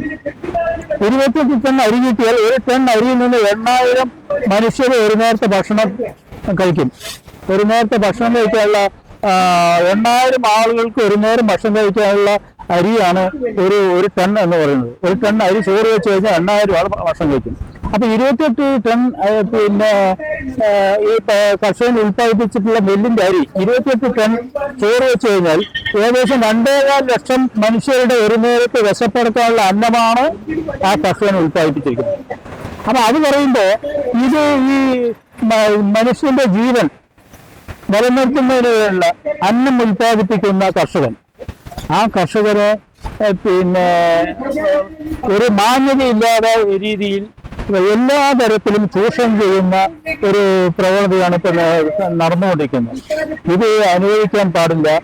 മാന്യമായിട്ടുള്ള ഒരു പരിവേഷം കർഷകന് അർഹതപ്പെട്ടതാണ്. ഇന്ത്യയുടെ ദേശീയ മുദ്രാവാക്യം തന്നെ ജയ് ജവാൻ ജയ് കിസാൻ എന്നാണ്. ആ കിസാന് ഇങ്ങനെ പലതരത്തിൽ ചൂഷണം ചെയ്യപ്പെട്ട് ഒരു സമൂഹത്തിലെ ഒരു 4ാം തരം പൗരനേക്കാൾ മോശമായ രീതിയിൽ സർക്കാരും ബന്ധപ്പെട്ട ആളുകളും ചൂഷണം ചെയ്യുന്നു എന്ന് പറയുമ്പോൾ അത് വളരെ വേദനാജനകമാണ്. ഇതെല്ലാം ജനങ്ങളുടെയും ബന്ധപ്പെട്ട അധികാരികളുടെയും ശ്രദ്ധയിൽപ്പെടുത്തുന്നതിന് വേണ്ടി കൂടിയാണ് ഈ സമരം എന്ന് കൂടി ഞാൻ ഇവിടെ പറഞ്ഞ് അവസാനിപ്പിക്കുകയാണ്. ഇന്നിപ്പോ ഇവിടെ 28 രൂപ 20 പൈസയാണ് നെല്ലിന്റെ തരാന്ന് പറഞ്ഞാൽ കേന്ദ്രം കൂട്ടി തരില്ല എന്നാ പറയുന്നത്. എന്ത് പറഞ്ഞാലും കേരള ഗവൺമെന്റ് പറയുന്നത് കേരളത്തിലാണ് ഏറ്റവും കൂടുതൽ നെല്ലുവില തരുന്നത് ഞങ്ങളാണ് എന്ന് പറഞ്ഞ് ജനങ്ങളെ തെറ്റിദ്ധരിപ്പിക്കുകയാണ്. പക്ഷേ കേരളത്തിൽ മാത്രമല്ല, ചണ്ഡീഗഡിലും ഉത്തരാഖണ്ഡിലും 33 രൂപ നെല്ലുവില ഒരു കിലോ നെല്ലുവിലയുണ്ട്. അവിടെ ഛത്തീസ്ഗഡിലാണെങ്കിൽ 38 ലക്ഷം ഹെക്ടർ നെൽകൃഷി ചെയ്യുന്നുണ്ട്. അവിടെയാണ് ഈ വില കൊടുക്കുന്നത്. കേരളത്തിൽ അങ്ങനെ ചെയ്യില്ല. കേരളത്തിൽ 1 കിലോ നെല്ല് ഉൽപ്പാദിപ്പിക്കാൻ മറ്റുള്ള സ്റ്റേറ്റുകളെ സംബന്ധിച്ച് ഏറ്റവും കൂടുതൽ ചെലവാണ് കേരളത്തിൽ. അതുകൂടി മനസ്സിലാക്കേണ്ടതുണ്ട്. അത് മനസ്സിലാക്കി നെല്ലിന്റെ വില ചുരുങ്ങിയത് 45 രൂപ 40 രൂപയെങ്കിലും ചുരുങ്ങിയത് കിട്ടിയാലേ ജനങ്ങൾക്ക് പിടിച്ചു നിൽക്കാൻ പറ്റുള്ളൂ. കിട്ടിയതുപോലെ നെല്ല് വിറ്റതും ഒരു 10 ദിവസത്തിനുള്ളിൽ നെല്ലിന്റെ വില കിട്ടിയാലേ കൃഷി ചെയ്യാനും കൃഷി ചെലവിനും കൃഷിക്ക് പറ്റുള്ളൂ. കൃഷിക്കാര് ആത്മഹത്യന്റെ വക്കിലേക്ക് നീങ്ങിക്കൊണ്ടിരിക്കുന്ന അവസ്ഥയാണ്. ഇതെല്ലാം കണ്ടത്, എല്ലാം അറിയാം. എല്ലാ രാഷ്ട്രീയ പാർട്ടിക്കാർക്കും എല്ലാ കാര്യവും അറിഞ്ഞാലും അവർ കണ്ടില്ല എന്ന് നടിക്കുകയാണ്. അവർ എന്തുകൊണ്ടാണ് കണ്ടില്ല എന്ന് നടിക്കുന്നത് ഞങ്ങൾക്ക് അറിയില്ല. ഒന്നുകിൽ വോട്ട് ബാങ്കായിരിക്കാം, അല്ലെങ്കിൽ കൃഷിക്കാരോടുള്ള അവഗണനയായിരിക്കാം. ഒരു കാര്യം നിങ്ങൾ മനസ്സിലാക്കണം. എനിക്കിവിടെ പറയാനുള്ളത്, പാലക്കാട് ജില്ല കാർഷിക ജില്ലയാണ്. കാർഷിക രംഗം ഭയങ്കര നഷ്ടത്തിൽ പോയി കഴിഞ്ഞാൽ ഇവിടുത്തെ എല്ലാ ബിസിനസ്സും തൊഴിലാളികൾക്ക് വൻകിട ബിസിനസ്സുകാരുടെ എല്ലാ കച്ചവടവും ദിനം പ്രതി കുറഞ്ഞു വരും എന്നുള്ളത് സത്യമാണ്. അത് എല്ലാവർക്കും അറിയാം. അപ്പൊ ഗ്രാമങ്ങളുടെ വികസനമായിരിക്കാം നഗരങ്ങളുടെ വികസനം. ഗ്രാമങ്ങൾ വികസിക്കുകയും നെൽകൃഷി സംബന്ധമായ എല്ലാ പ്രവൃത്തികളിലും ഒരു ഉത്തേജനം കിട്ടണമെങ്കിൽ നെൽകൃഷിക്ക് നല്ലത്. നെൽകൃഷി മാത്രമല്ല തെങ്ങ് കൃഷിയായാലും ശരി, മാവ് കൃഷിയായാലും ശരി, കവുങ്ങ് കൃഷിയായാലും ശരി, കൃഷിയെ സംബന്ധിച്ച് അതിനൊരു പ്രോത്സാഹനം കിട്ടിയാലേ ഈ ജില്ല നിൽക്കുകയുള്ളൂ. അല്ലാതെ ഇനി ഇതേ ലെവലിൽ പോവുകയാണെങ്കിൽ കൃഷിക്കാർ കൃഷി ഉപേക്ഷിക്കേണ്ട അവസ്ഥയെത്തും. കൃഷി ഉപേക്ഷിച്ചു കഴിഞ്ഞാൽ പാലക്കാട് ജില്ല വരൾച്ചയിലെത്തി ഒരു മരുഭൂമിയായി മാറുന്നുള്ളൊരു സത്യമാണ്. ആ സത്യമെങ്കിലും മനസ്സിലാക്കണമെന്ന് ഇവിടുത്തെ നല്ലവരായ നാട്ടുകാരോ ഗവൺമെന്റും മനസ്സിലാക്കണമെന്നാണ് എനിക്ക് ഈ അവസരത്തിൽ പറയാനുള്ളത്. പിന്നെ വെള്ളത്തിന്റെ കാര്യം പറഞ്ഞ മലമ്പുഴയാണെങ്കിലും ഞങ്ങൾ പല്ലശ്ശന 3 ഡാം ഉള്ളതാണ്. മലമ്പുഴ, ചിറ്റൂര്, മീങ്കര. രണ്ട് വർഷമായി വെള്ളം കൃത്യമായി കിട്ടില്ല. കനാലുകളുടെ ഇത് ശോചനാവസ്ഥയിലായിട്ടിരിക്കുകയാണ്. കനാൽ നേരെയാക്കുന്നില്ല. സമയത്ത് വെള്ളം സമയത്തിന്റെ മിസ്മാനേജ്മെന്റ് ആണ്. പകുതി വെള്ളങ്ങൾ വെറുതെ വേസ്റ്റായി പോയിക്കൊണ്ടിരിക്കുകയാണ്. ആവശ്യമില്ലാതെ വേസ്റ്റായി കൊണ്ടിരിക്കുകയാണ്. അതിനൊരു നല്ല സംവിധാനം ഉണ്ടാക്കി പാലക്കാട് ജില്ലയെ രക്ഷിക്കണമെന്നാണ് എനിക്ക് ഈ അവസരത്തിൽ പറയാനുള്ളത്.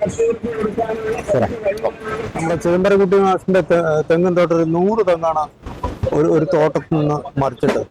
ആലോചിച്ച് നോക്കണം, അയാളുടെ അവസ്ഥയൊന്നും ആലോചിച്ച് നോക്കണം. ഇത്തരത്തിലുള്ള പരിപാടി സ്ഥിരമാക്കിയപ്പോൾ നിവൃത്തികേട് കൊണ്ടാണ് കർഷക സംരക്ഷണ സമിതി ഉണ്ടാക്കിയത്. ഫോറസ്റ്റ് ഉപരോധത്തിന്റെ പേരിലാണെങ്കിലും പിന്നീട് അത് നല്ല രീതിക്ക് വന്ന് സമരരംഗത്ത് സജീവമായി. സമരരംഗത്ത് സജീവ ആയതോടുകൂടി നമ്മൾ ക്രിയാത്മകമായിട്ടുള്ള കാര്യത്തിലേക്കും കൂടി കിടക്കുകയാണ്. ക്രിയാത്മകമായിട്ടുള്ള കാര്യം എന്ന് പറയുമ്പോൾ സ്വന്തം കാലിൽ നിൽപ്പുറപ്പിക്കാനും വരുമാനം സ്വന്തമായിട്ട് ഉണ്ടാക്കാനുള്ള അതിന്റെ കാര്യത്തിൽ ചോടുറപ്പിക്കാനുള്ള സാഹചര്യം കൊല്ലങ്കോട് ഭാഗത്ത് തുടങ്ങിയിട്ടുണ്ട്. ഇപ്പൊ പ്രത്യേകിച്ചിട്ട് ഒരു സാഹചര്യം ഉണ്ടല്ലോ, സുന്ദരഗ്രാമത്തിന്റെ പേരിൽ നമ്മള് അവിടെ ടൂറിസം പ്രൊമോഷൻ ആയിട്ടുണ്ട്. Cinema shooting location international farmers film city എന്നുള്ള പ്രൊമോഷൻ അതിനെ കുറിച്ചിട്ട് ആലോചിച്ച് മുന്നോട്ട് പോയിക്കൊണ്ടിരിക്കുന്നുണ്ട്. അതുപോലെ തന്നെ വരുന്ന സഞ്ചാരിക്ക് താമസം സൗകര്യം, അതുപോലെ തന്നെ വരുന്ന സഞ്ചാരിക്ക് ഭക്ഷണം, അതുപോലെ തന്നെ വരുന്നവർക്ക് എന്റർടൈൻമെന്റ്, ഇത്തരത്തിലുള്ള കാര്യത്തിനൊക്കെ ആയിട്ട് മുന്നോട്ട് പോകാനുള്ള സാഹചര്യം ഉണ്ടാക്കിക്കൊണ്ടിരിക്കുന്നുണ്ട്. തീർച്ചയായിട്ടും അത് ഇതൊക്കെ കൂടി ആകുന്ന സമയത്ത് സർക്കാരിനെ ഡിപ്പെൻഡ് ചെയ്യാത്ത രീതിയിലേക്ക് വരാനുള്ള ഒരു സാഹചര്യം ക്രമേണ ഉണ്ടായെങ്കിൽ മാത്രമേ രക്ഷയുള്ളൂ. ഒരിക്കലും കർഷകന്റെ വേദന ഗവൺമെന്റ് തലത്തിൽ അറിയില്ല എന്ന് മാത്രമല്ല, അരി വില കൂട്ടാൻ അയക്കില്ല. സർക്കാരിന്റെ ഭാഗത്തുനിന്ന് അരി വില കൂട്ടാൻ അയക്കില്ല എന്ന് മാത്രമല്ല, പാലിന്റെ വില കൂട്ടാൻ അയക്കില്ല. എന്നാൽ അവർക്ക് അതിനുള്ള പരിഹാരം ചെയ്തു കൊടുക്കുക, അതോട്ട് ചെയ്യൂല, അതിനോട്ട് കഴിയൂല. അതിന് കാരണം നോക്കിക്കോളൂ, എന്റെ വീട്ടിന്റെ പരിസരത്ത് 100 കണക്കിന് പശു ഇങ്ങനെ ഒഴുകുമായിരുന്നു ഒരു സമയത്ത്. ഇപ്പൊ ആകെ 3-4 പശു ഉണ്ട്. പക്ഷെ പാല് ഉത്പാദനത്തിന് കുറവില്ല. പാല് എന്ത് പാലാണെന്നുള്ളത് ഊഹിച്ചാൽ ഉണ്ടാക്കാൻ കഴിയും. പാലിന്റെ നിറത്തോട് കൂടിയിട്ട് പല രീതിയിലുള്ള പാലുണ്ടാക്കി വിൽപ്പനയ്ക്ക് ഉള്ള സൗകര്യം ഒരുക്കിക്കൊണ്ട് വരുന്നുണ്ട്. ഇത്തരത്തിലുള്ള രീതിയിലാണ് പോണത്. ഇത് എവിടെ ചെന്ന് അവസാനിക്കുന്നത് പറയാൻ പറ്റില്ല. എന്തായാലും സ്വന്തം കാലിൽ നിൽക്കാനുള്ള സാഹചര്യം കൃഷിക്കാരൻ ഉണ്ടാക്കിയേ പറ്റൂ. അതിനുള്ള സാഹചര്യം ശ്രമിച്ചുകൊണ്ടിരിക്കുന്നുണ്ട്. നോക്കാം.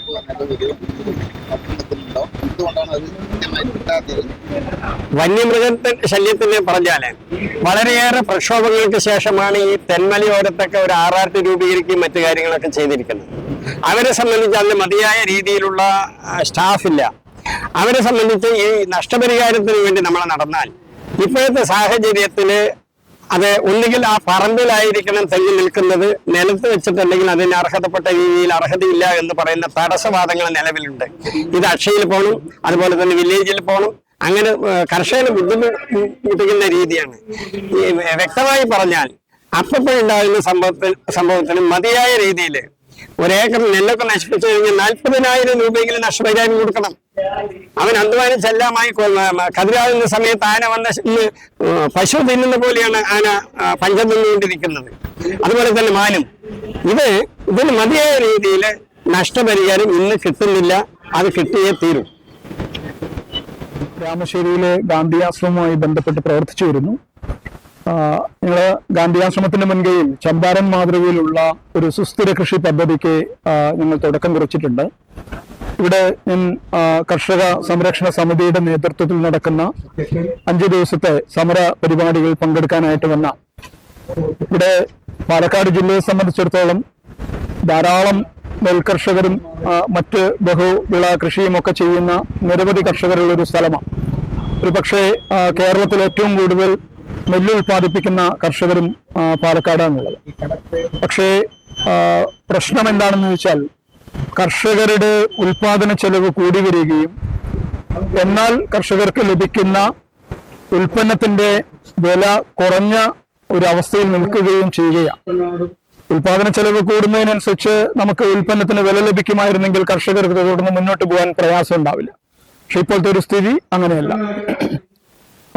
അതില് ഏറ്റവും പ്രധാനപ്പെട്ട ചില കാര്യങ്ങൾ കർഷകന് വിത്ത് ലഭിക്കുന്നത് മുതൽ മണ്ണൊഴവ് റെഡിയാക്കുന്നത് മുതൽ അതുപോലെ തന്നെ തൊഴിലാളികളുടെ ഒരു ലഭ്യത, അങ്ങനെ നിരവധി കാര്യങ്ങളിൽ കർഷകർ വലിയ പ്രയാസത്തെ നേരിട്ട് പോവുകയാണ്. സർക്കാരിനെ സംബന്ധിച്ചിടത്തോളം കൃഷി വകുപ്പും പഞ്ചായത്ത് പ്രാദേശിക സർക്കാരുകളായ പഞ്ചായത്തുമൊക്കെ നിരവധി പദ്ധതികൾ വെക്കുന്നുണ്ട്. ഇപ്പോ ഉദാഹരണത്തിന് നമ്മളിപ്പോ ഒരു പഞ്ചായത്തിൽ ഒരു കൃഷിയുടെ വർക്കിംഗ് ഗ്രൂപ്പ് ഉണ്ട്. ആ കൃഷി വർക്കിംഗ് ഗ്രൂപ്പ് തയ്യാറാക്കുന്ന സ്റ്റാറ്റസ് റിപ്പോർട്ടിന്റെ അടിസ്ഥാനത്തിലാണ് കൃഷി പദ്ധതികൾ വരിക. അങ്ങനെയുള്ള കൃഷി പദ്ധതികൾ വരുന്ന സമയത്ത് ഏറ്റവും മെച്ചപ്പെട്ട ഒരു തുകയാണ് കൃഷി വർക്കിംഗ് ഗ്രൂപ്പിന് വേണ്ടി മാറ്റിവെക്കുന്നത്, അങ്ങനെ വകയിരുത്തുന്നത്. പക്ഷെ ഈ പൈസയ്ക്ക് ഇങ്ങനെ ചെലവാക്കുന്നുണ്ടെങ്കിലും അതിന്റെ പ്രയോജനം കർഷകർക്ക് ലഭിക്കാതെ പോകുന്നു എന്ന് പറയുന്നത് ഒരു കുറ്റകരമായ ഒരു സംവിധാനമായിട്ട് പോവുകയാണ്. ഈ സംവിധാനത്തെ മോണിറ്റർ ചെയ്യാനുള്ള കർഷകരുടെ കാര്യശേഷിയുടെ കുറവ് കൊണ്ടാണ് ഇത് സംഭവിക്കുന്നത്. കർഷക പ്രസ്ഥാനങ്ങൾ, അത് രാഷ്ട്രീയ പാർട്ടിയുടെ ഉണ്ട്, സ്വതന്ത്ര കർഷക പ്രസ്ഥാനങ്ങളുണ്ട്. ഇവർക്കൊക്കെ ചെയ്യാവുന്ന ഒരു കാര്യം, നമ്മൾ ഓരോ പഞ്ചായത്തിലുമുള്ള കൃഷി വർക്കിംഗ് ഗ്രൂപ്പിന്റെ ഭാഗമാവുകയും സ്റ്റാറ്റസ് റിപ്പോർട്ട് തയ്യാറാക്കുന്ന സമയത്ത് സത്യസന്ധമായ സ്റ്റാറ്റസ് റിപ്പോർട്ട് തയ്യാറാക്കുകയും യഥാർത്ഥ പ്രശ്നങ്ങൾ പരിഹരിക്കുന്നതിനുള്ള പദ്ധതികൾ വെക്കുകയും ഒക്കെ ചെയ്ത് നമുക്ക് മുന്നോട്ട് പോകേണ്ടതുണ്ട്. അതുപോലെ തന്നെ നമുക്ക് തൊഴിലുറപ്പ് പദ്ധതി, പൊതുവെ കർഷകരെല്ലാവരും തൊഴിലുറപ്പ് പദ്ധതിക്ക് എതിരാണെന്നാണ് പൊതുവെ ഞാൻ കണ്ടിട്ടുള്ളത്. ഞാനൊരു കുറച്ച് വർഷക്കാലം ഇതിന്റെ സോഷ്യൽ ഓഡിറ്റുമായി ബന്ധപ്പെട്ട് കർഷകരെ സമീപിക്കുന്ന ഒരു സാഹചര്യം ഉണ്ടായി. അപ്പോൾ ഈ സോഷ്യൽ ഓഡിറ്റിൽ നമ്മൾ കണ്ടെത്തിയിട്ടുള്ള കാര്യം എന്താണെന്ന് വെച്ചാൽ കർഷകർക്ക് ബുദ്ധിമുട്ടുണ്ടാക്കുന്ന പ്രവൃത്തികളാണ് കൂടുതലും തൊഴിലുറപ്പ് പദ്ധതിയിൽ ചെയ്യുന്നത് എന്നാണ് കർഷകരുടെയൊക്കെ ഒരു ധാരണ. സത്യത്തിൽ അങ്ങനെയല്ല. നമ്മുടെ നാട്ടിലെ കൃഷിയെ മെച്ചപ്പെടുത്തുന്നതിന് വേണ്ടിയുള്ള ഒരു പദ്ധതിയായിട്ടാണ് അത് വിഭാവനം ചെയ്തിട്ടുള്ളത്. ആ വിഭാവനം ചെയ്തതിനനുസരിച്ച് ഈ പദ്ധതി നിർവഹണം നടക്കാത്തത് കൊണ്ടാണ്, അല്ലെങ്കിൽ ഈ പദ്ധതി ആസൂത്രണം നടക്കാത്തത് കൊണ്ടാണ് അങ്ങനെ സംഭവിക്കുന്നത്. ഇപ്പോ ഉദാഹരണത്തിന് നമ്മൾ ഈ ഒരു വർഷത്തെ തൊഴിലുറപ്പ് പദ്ധതി പ്ലാൻ ചെയ്യുന്ന സമയത്ത് ആ പദ്ധതി പ്ലാൻ ചെയ്യുന്നതിന് കർഷകരുടെ പങ്കാളിത്തം ഉണ്ടാവണമെന്ന് നിർബന്ധമാണ്. കർഷക രംഗത്ത് പങ്കെടുക്കണം. എന്തൊക്കെ കാര്യങ്ങളാണ് നമ്മൾ ഏറ്റെടുക്കാവുന്ന പ്രവൃത്തികളുടെ 200ഓളം പ്രവൃത്തികളുടെ ഒരു ലിസ്റ്റ് ഉണ്ട്. ആ ലിസ്റ്റ് എടുത്ത് പരിശോധിച്ചിട്ട് കർഷകരും കർഷക പ്രസ്ഥാനങ്ങളും ഒക്കെ അത് പരിശോധിച്ച് നമ്മുടെ പഞ്ചായത്തിൽ അല്ലെങ്കിൽ നമ്മുടെ വാർഡിൽ ഏതൊക്കെ പ്രവൃത്തികളാണ് ഏറ്റെടുക്കേണ്ടത് എന്ന് നമ്മൾ നോട്ട് തയ്യാറാക്കി നമ്മളത് ഗ്രാമസഭയിൽ അവതരിപ്പിക്കണം. അങ്ങനെ അവതരിപ്പിച്ചു കഴിയുമ്പോൾ അത് നിയമാനുസൃതമായ ഒരു വേദിയിൽ അവതരിപ്പിച്ച് അത് അംഗീകരിച്ചു കഴിഞ്ഞാൽ അതിനെ തള്ളിക്കളയാൻ കഴിയില്ല. ഇതുപോലെ തന്നെയാണ് അതിന്റെ ഘട്ടത്തിൽ പദ്ധതി നിർവഹണം നടക്കുന്ന സമയത്ത് ഇതിനൊരു വിജിലൻസ് ആൻഡ് മോണിറ്ററിംഗ് കമ്മിറ്റി ഉണ്ട്. ഈ പദ്ധതി കൃത്യമായി നിർവഹിക്കുന്നു, അത് എന്ത് ലക്ഷ്യം വെച്ചാണോ ഈ പ്രവൃത്തി ഏറ്റെടുത്തിട്ടുള്ളത്, അത് ആ ഉദ്ദേശം നിർവഹിക്കത്തക്ക രീതിയിലാണ് നമ്മൾ ഈ പ്രവൃത്തി നടക്കണമെന്ന് ഉറപ്പാക്കാനായിട്ട് ഒരു വിജിലൻസ് ആൻഡ് മോണിറ്ററിംഗ് കമ്മിറ്റി ഉണ്ട്. ആ വിജിലൻസ് ആൻഡ് മോണിറ്ററിംഗ് കമ്മിറ്റി ഒരു കർഷകൻ ഉണ്ടാവണം. പക്ഷെ നമ്മുടെ നാട്ടിലെ ഭൂരിപക്ഷം പഞ്ചായത്തിലെ വാർഡുകളിലും വിജിലൻസ് ആൻഡ് മോണിറ്ററിംഗ് കമ്മിറ്റിയിൽ കർഷകരുടെ പേര് മാത്രം ഉണ്ടാവാറുള്ളൂ. കർഷകർ അവിടെ പോവുകയും വർക്ക് പരിശോധിക്കുകയും അല്ലെങ്കിൽ അതിനകത്ത് നമ്മൾ എംബുക്ക് പരിശോധിക്കുകയൊക്കെ ചെയ്യുന്ന ഒരു ജനകീയ മോണിറ്ററിംഗ് സംവിധാനത്തിൽ പങ്കാളികളാവാറില്ല. അങ്ങനെ ആവാൻ കഴിയുമ്പോഴാണ് നമുക്ക് ഒരു അഴിമതിരഹിതമായ പദ്ധതി പ്രയോജനകരമായ രീതിയിൽ നടപ്പിലാക്കുന്നതിന് നമുക്ക് നേതൃത്വം കൊടുക്കാൻ കഴിയും. അത്തരം കാര്യങ്ങളിലാണ് നമ്മൾ ശ്രദ്ധിക്കേണ്ടത്. അത് ഒരു ഭാഗത്ത് ചെയ്യേണ്ട കാര്യമാണ്. ഇതുപോലെ തന്നെ നമുക്ക് നിരവധി പദ്ധതികൾ നിരവധി ഭാഗങ്ങളിലൂടെ നടപ്പിലാക്കുന്നുണ്ട്. ഉദാഹരണത്തിന് കുടുംബശ്രീ ഒരു കൃഷി പദ്ധതി ഉണ്ട്. അത് എന്താ പറയുക, ലൈവ്ലിഹുഡ് മിഷന്റെ ഭാഗമായിട്ട് എല്ലാ വാർഡുകളിലും, നമ്മുടെ പാലക്കാട് ജില്ലയിലുള്ള മുഴുവൻ വാർഡുകളിലും ഈ കൃഷി പദ്ധതി നടപ്പിലാക്കാനുള്ള സംവിധാനമാണ് നമുക്ക് കുടുംബശ്രീക്കുള്ളത്. അതിന് പൈസയ്ക്ക് ക്ഷാമമില്ല, അതിന് പദ്ധതി വിഹിതം അതിനകത്ത് വെച്ചിട്ടുണ്ട്. അതുകൊണ്ട് നമുക്ക് സ്ത്രീകളെ ആ കാര്യത്തിൽ മുൻനിർത്തി നമ്മള് കൃഷി പ്രവർത്തനത്തെ വളരെ ക്രിയാത്മകമായി മുന്നോട്ട് കൊണ്ടുപോകുന്നതിനുള്ള ഒരു കർമ്മപരിപാടി അതിലൂടെ ഉണ്ടാവുകയും കർഷകരുടെ കുടുംബങ്ങളിൽ നിന്നുള്ള സ്ത്രീകൾ ആ കാര്യത്തിൽ സജീവമായി ഇടപെടുകയൊക്കെ ചെയ്തു കഴിഞ്ഞാൽ സ്വാഭാവികമായിട്ടും നമുക്ക് ഈ കാര്യങ്ങളിൽ ഒരു മെച്ചപ്പെട്ട ഒരു അന്തരീക്ഷം സൃഷ്ടിക്കാൻ കഴിയും. അടുത്തൊരു ഭാഗം പറയാനുള്ളത് വെച്ചാൽ നമ്മുടെ ഉൽപ്പന്നങ്ങളുടെയൊക്കെ വിപണിയുടെ കാര്യത്തിലാണ്. നമ്മൾ സ്വാഭാവികമായിട്ടും കർഷകൻ ഇന്ന് പലപ്പോഴും നമ്മൾ സപ്ലൈകോയ്ക്ക് നെല്ലിളക്കുന്നു. അതുമായി ബന്ധപ്പെട്ട് നിരവധി പ്രശ്നങ്ങൾ ഒരു ഭാഗത്തിരിക്കട്ടെ. ഒരു ഉദാഹരണം പറഞ്ഞാൽ, നമ്മളൊരു 50 കിലോ സിമന്റ് നമ്മൾ ലോഡ് ചെയ്യുന്നതിന്, അല്ലെങ്കിൽ അത് എന്താ പറയാ, ചുമട്ട് തൊഴിലാളികൾ വാങ്ങുന്നത് 10 രൂപ മുതൽ 15 രൂപ വരെയാണ് വാങ്ങുന്നത്. അതേ സ്ഥാനത്ത് നമ്മൾ ഒരു ചാക്ക് നെല്ല് 52 കിലോ വരുന്ന ഒരു ചാക്ക് നെല്ല് എടുത്തു വെക്കാനായിട്ട് 25 രൂപയും അതിൽ കൂടുതലും വാങ്ങുന്ന അട്ടിമറി പ്രവർത്തനമാണ് നമ്മുടെ നാട്ടിൽ നടക്കുന്നത്. നമ്മൾ വലിയ കർഷക സ്നേഹമൊക്കെ പറയുമെങ്കിലും ഇന്ന് വരെ ഒരു രാഷ്ട്രീയ പാർട്ടിയുടെ ആളുകളും മന്ത്രിമാരോ MP-മാരോ MLA-മാരോ ഈ കാര്യത്തിൽ ഇടപെട്ടൊരു പരിഹാരം ഉണ്ടാക്കിയിട്ടില്ല. ഹൈക്കോടതി ഉത്തരവൊക്കെ വന്നു എന്നല്ലാണ്ട് അത് നടപ്പിലാക്കിയിട്ടില്ലല്ലോ. അപ്പൊ ഇത്തരത്തിൽ കർഷകരെ ദ്രോഹിക്കുന്ന, കർഷകരെ ഈ ഉപജീവന മാർഗത്തിൽ നിന്നും പിൻവലിപ്പിക്കുന്ന ഒരു രീതിയാണ് നമ്മുടെ നാട്ടിലെ രാഷ്ട്രീയ സംവിധാനവും പഞ്ചായത്ത് രാജ് സംവിധാനം ഒക്കെ നിലനിൽക്കുന്നുള്ളത് ഞാൻ പറയാൻ വേണ്ടി സൂചിപ്പിച്ച. നമ്മുടെ നാട്ടിൽ മാത്രം ബാധിക്കുന്ന കാര്യമല്ലല്ലോ, കേരളത്തിലെ മുഴുവൻ വനങ്ങളിൽ നിന്ന് നടന്നുകൊണ്ടിരിക്കല്ലേ. വയനാടൊക്കെ നമ്മൾ കണ്ടതാണ്, ഇടുക്കിയിൽ കണ്ടതാണ്, കോട്ടയത്ത് ഉണ്ടായിട്ടുണ്ട്, പാലക്കാട് ഇപ്പോൾ ധോണി പ്രദേശങ്ങളിൽ കണ്ടു. ഇപ്പോ ജന്മലയോരത്ത് ഇവിടെ ഒന്നും ആളപായം സംഭവിച്ചിട്ടില്ല എന്ന് മാത്രമേ ഉള്ളൂ. അതല്ലെങ്കിൽ തന്നെ പന്നി, അതുപോലെ കാട്ടുപന്നിയൊക്കെ തട്ടിയിട്ട് ഒരുപാട് മരണങ്ങൾ സംഭവിച്ചിട്ടുണ്ട്. നിരവധികളായിട്ട് ആൾക്കാർ, കൃഷിക്കാർ മാത്രമൊന്നുമല്ല, യാത്ര ചെയ്ത് റോഡിൽ കൂടെ ഭാര്യയും ഭർത്താവും കുട്ടിയും ഒക്കെ വൈകിട്ട് പോയി യാത്ര ചെയ്തുമ്പോൾ പെട്ടെന്ന് വന്ന് കാട്ടുപന്നി തട്ടി മരിച്ച സംഭവങ്ങളുണ്ട്. ഒരുപാട് ആൾക്കാർ രോഗികളായിട്ട് കിടപ്പായിട്ട് കിടക്കുന്ന അവസ്ഥയും ഉണ്ടായിട്ടുണ്ട്. എല്ലാ നിയമം ഭേദഗതി ചെയ്താൽ എന്താണ്? 72 വന്യനിയമം ഭേദഗതി ചെയ്യുന്നതുകൊണ്ട് എന്താ കുഴപ്പം? പന്നിയെ ഇപ്പോഴും സംരക്ഷിതമായിട്ടുള്ള ലിസ്റ്റിൽ തന്നെ ഉൾപ്പെടുത്തണം. സർവേ ഒക്കെ നടത്തിയിട്ട് ആന ഇപ്പൊ എന്താ പറയുന്നത്, ഒരു 12 കൊല്ലത്തിനിടയ്ക്ക് 1/3 കുറവാണെന്നാണ് പറയുന്നത്. 3 ആനയുടെ എണ്ണം കുറഞ്ഞിരിക്കുന്നതാണ്. ഇത് സാമാന്യ ബുദ്ധിക്ക് എനിക്ക് നിങ്ങൾക്ക് യോജിക്കാൻ കഴിയുന്ന കാര്യമാണ്. 23-25 ആനകൾ ഈ റേഞ്ചിൽ മാത്രം അങ്ങോട്ടും ഇങ്ങോട്ടും നടക്കുകയാണ്. വിദഗ്ധന്മാര് പറയുന്നത് ഒരു 40 കിലോമീറ്റർ ഒക്കെ നടക്കുക. ഒരു രാത്രി 40 കിലോമീറ്റർ നടക്കുന്ന ഒരു സ്ഥലത്താണ്. അപ്പോ നിയമം അന്ന് കർശനമാക്കി കൊണ്ടുവരുന്ന സമയത്ത് നമ്മുടെ സൈലന്റ് വാലി പോലുള്ള പ്രദേശങ്ങളായാലും മറ്റു സ്ഥലങ്ങളിലായാലും അന്നത് ആവശ്യമായിട്ട് വയ്ക്കാം. വനം വേണം, വന്യമൃഗം വേണം, സിംഹവാലം, കുരങ്ങ് വേണം, അപൂർവ സ്പെഷീസുകൾ നമ്മുടെ പശുവേട്ട മേഖലയിൽ വേണം. അതൊക്കെ ശരിയാണ്. ഇന്നെന്താ സ്ഥിതി? 52 കൊല്ലം പിന്നിടുമ്പോൾ നമ്മുടെ കാടുകൾക്ക് ഉൾക്കൊള്ളാൻ കഴിയുന്നതിന് ഉപരിയായിട്ട് മൃഗങ്ങളുടെ എണ്ണം വർദ്ധിച്ചു. ഇത് നിയന്ത്രിക്കേണ്ട ബാധ്യതയില്ലേ? ഇത് കാട്ടിൽ നിന്ന് നാട്ടിലിറങ്ങി ജനവാസ മേഖലയിൽ കൃഷിയിലേക്ക് വരാതിരിക്കാനുള്ള ബാധ്യത ഫോറസ്റ്റ് ഡിപ്പാർട്ട്മെന്റിലെ സർക്കാരിനില്ലേ? മറ്റെല്ലായിടത്തും ഉള്ളതുപോലെ തന്നെ ഈ കൃഷിക്കാരുടെ ജീവനും സ്വത്തിനും സംരക്ഷണം കൊടുക്കാൻ ഭരണഘടനാപരമായിട്ടുള്ള ബാധ്യതയില്ലേ? നമ്മളൊക്കെ സാധാരണ സ്കൂളിൽ പഠിക്കുന്ന കാലത്ത് പഠിച്ചു വന്നല്ലേ ജനങ്ങളുടെ ജീവനും സ്വത്തിനും രക്ഷ നൽകുന്ന മൗലിക അവകാശങ്ങളുടെ ഭരണഘടനയിൽ നമ്മൾ അതിന്റെ കൃഷിക്കാരന് ബാധകമല്ലേ? കൃഷിക്കാരന്റെ സ്വത്തിന് ബാധകമല്ലേ?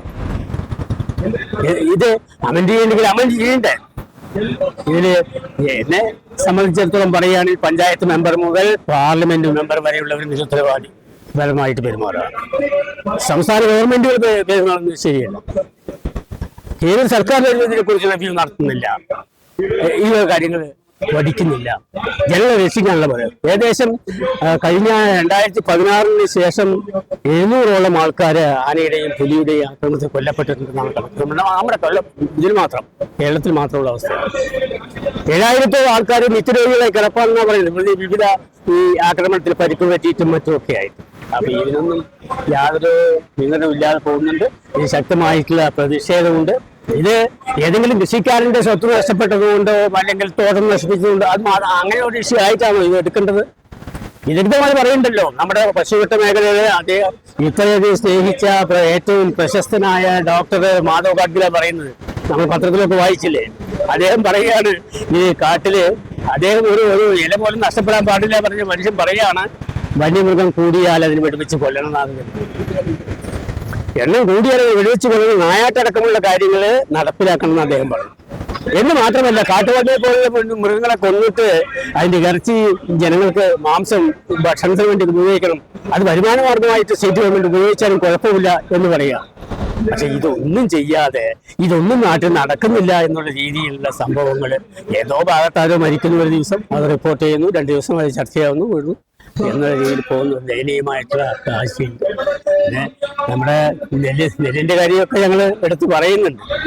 നെല്ലിന്റെ ഇപ്പൊ തന്നെ കതിരാവുന്നൊക്കെ സമയം ആയിട്ടേ ഉള്ളൂ. പക്ഷെ എന്തുകൊണ്ട് നമ്മൾ സമരത്തിൽ പുറപ്പെട്ടു എന്ന് വെച്ചാൽ കഴിഞ്ഞ 3-4 കൊല്ലത്തിലെ അനുഭവത്തിന്റെ അടിസ്ഥാനത്തിൽ നെല്ല് സംഭരണം കഴിഞ്ഞ് കാത്തുകെട്ടി കൃഷിക്കാരൻ ആ നെല്ലും കാത്തുകെട്ടിയിട്ട് മഴയിൽ നിന്ന് രക്ഷപ്പെട്ട് അല്ലെങ്കിൽ അത് നശിച്ചു പോകാതിരിക്കാൻ എന്ന് വേണ്ടിയിട്ടുള്ള സംരക്ഷണം നോക്കി ഏത് സമയത്താണ് ഇത് മില്ലുകാരൻ വന്ന് എടുത്തു കൊണ്ടുപോകുക, സപ്ലൈക്കോ എപ്പോഴാണ് സംഭരിക്കുക എന്നുള്ള ഒരു പിടുത്തമില്ലാത്തൊരു ഘട്ടത്തിലാണ് എല്ലാ കൊല്ലവും നോക്കുന്നുണ്ട്. അതിനൊരു മാറ്റം ഉണ്ടാകാൻ വേണ്ടി ഒരു മുൻകൂറായിട്ടാണ് നമ്മൾ 5 ദിവസം സമരം തുടങ്ങിയിരിക്കുന്നത്.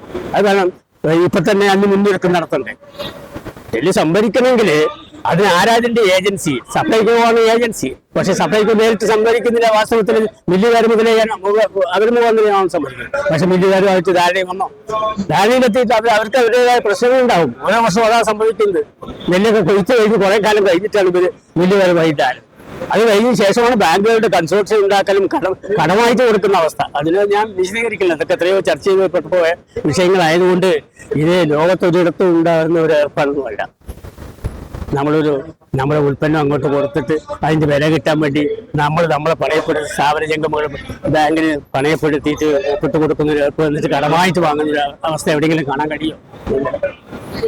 അതുപോലെ നമ്മള് ഒരു സാധനം വാങ്ങുമ്പോൾ നമ്മൾ ആ സാധനം വാങ്ങിയിട്ട് അതിന്റെ ചുമട്ട് പോയി നമ്മൾ കൊടുത്തിട്ടാ കൊണ്ടുവരിക. നമ്മൾ വാങ്ങുമ്പോൾ ഇവിടെ നെല്ല് സംഭരിക്കുന്നത് സപ്ലൈകോ ആണ്, വാങ്ങുന്നത് സപ്ലൈകോ ആണ്. പക്ഷെ അതിന് ചുമട്ട് പോയി കൊടുക്കുന്നത് കർഷകനാണ്. ആലോചിച്ച് 20 വർഷം 2004 12 പൈസ മറ്റേ ചുമട്ട് നിശ്ചയിച്ചത് 12 രൂപ. കൊല്ലത്രയും ഈ ഒരു മാറ്റം വന്നിട്ടില്ല. സേവന വ്യവസ്ഥയിലും കൂലി വ്യവസ്ഥയിലും ഇത്രയും ഒരു മാറ്റവും വന്നിട്ടില്ല. ഒരു മാറ്റമില്ല. 12 പൈസ ഇപ്പൊ നോക്കുക.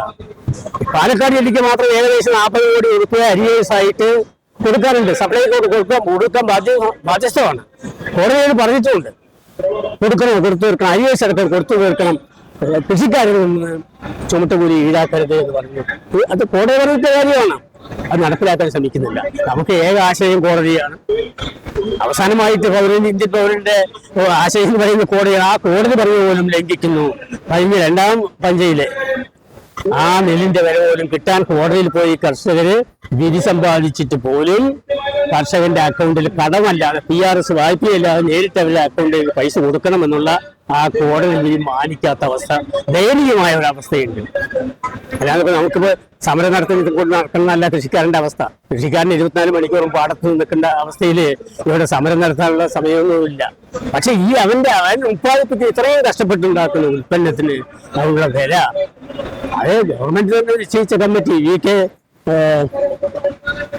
ബേബി കമ്മിറ്റി ഈ സപ്ലൈകോവിന്റെ ഈ പിടിപ്പുകേടിന്റെ ഇത് പഠിക്കാൻ വേണ്ടി നിശ്ചയിച്ച IAS കാരനാണ് ഈ VK ബേബി. അദ്ദേഹത്തെ റിപ്പോർട്ട് നമ്മളെ പത്രത്തിൽ കണ്ടത് ആദ്യമായിട്ട്. അദ്ദേഹം പറയുന്നു കയ്യോടെ വില കൊടുക്കണമെന്നാണ് പറയുന്നത്. കർഷകന്റെ കയ്യിൽ നിന്ന് സപ്ലൈകോ സംഭരിക്കുന്ന നെല്ലിന്റെ വില കയ്യോടെ കൊടുക്കണം. എഗ്രിമെന്റ് പ്രകാരം ഉണ്ടാക്കിയിട്ട് 24 മണിക്കൂറിനുള്ള PRSന്റെ റെസീറ്റ് കൊടുക്കണം. നിശ്ചിത സമയത്ത് വില കൊടുക്കണം. മിനിമം താങ്ങുവില നേരത്തെ ഫിക്സ് ചെയ്യണം. ചുമട്ടുകൂലി ഈ കാര്യങ്ങളൊക്കെ പറഞ്ഞിട്ടും നടപ്പിലാക്കാത്ത ഒരു കോടതി അലക്ഷ്യ സ്ഥിതിയിലാണ് ഇപ്പം നിൽക്കുന്നത്. ആയിരക്കണക്കിന് കർഷകർക്ക് ഇപ്പോഴും ഉണ്ട്.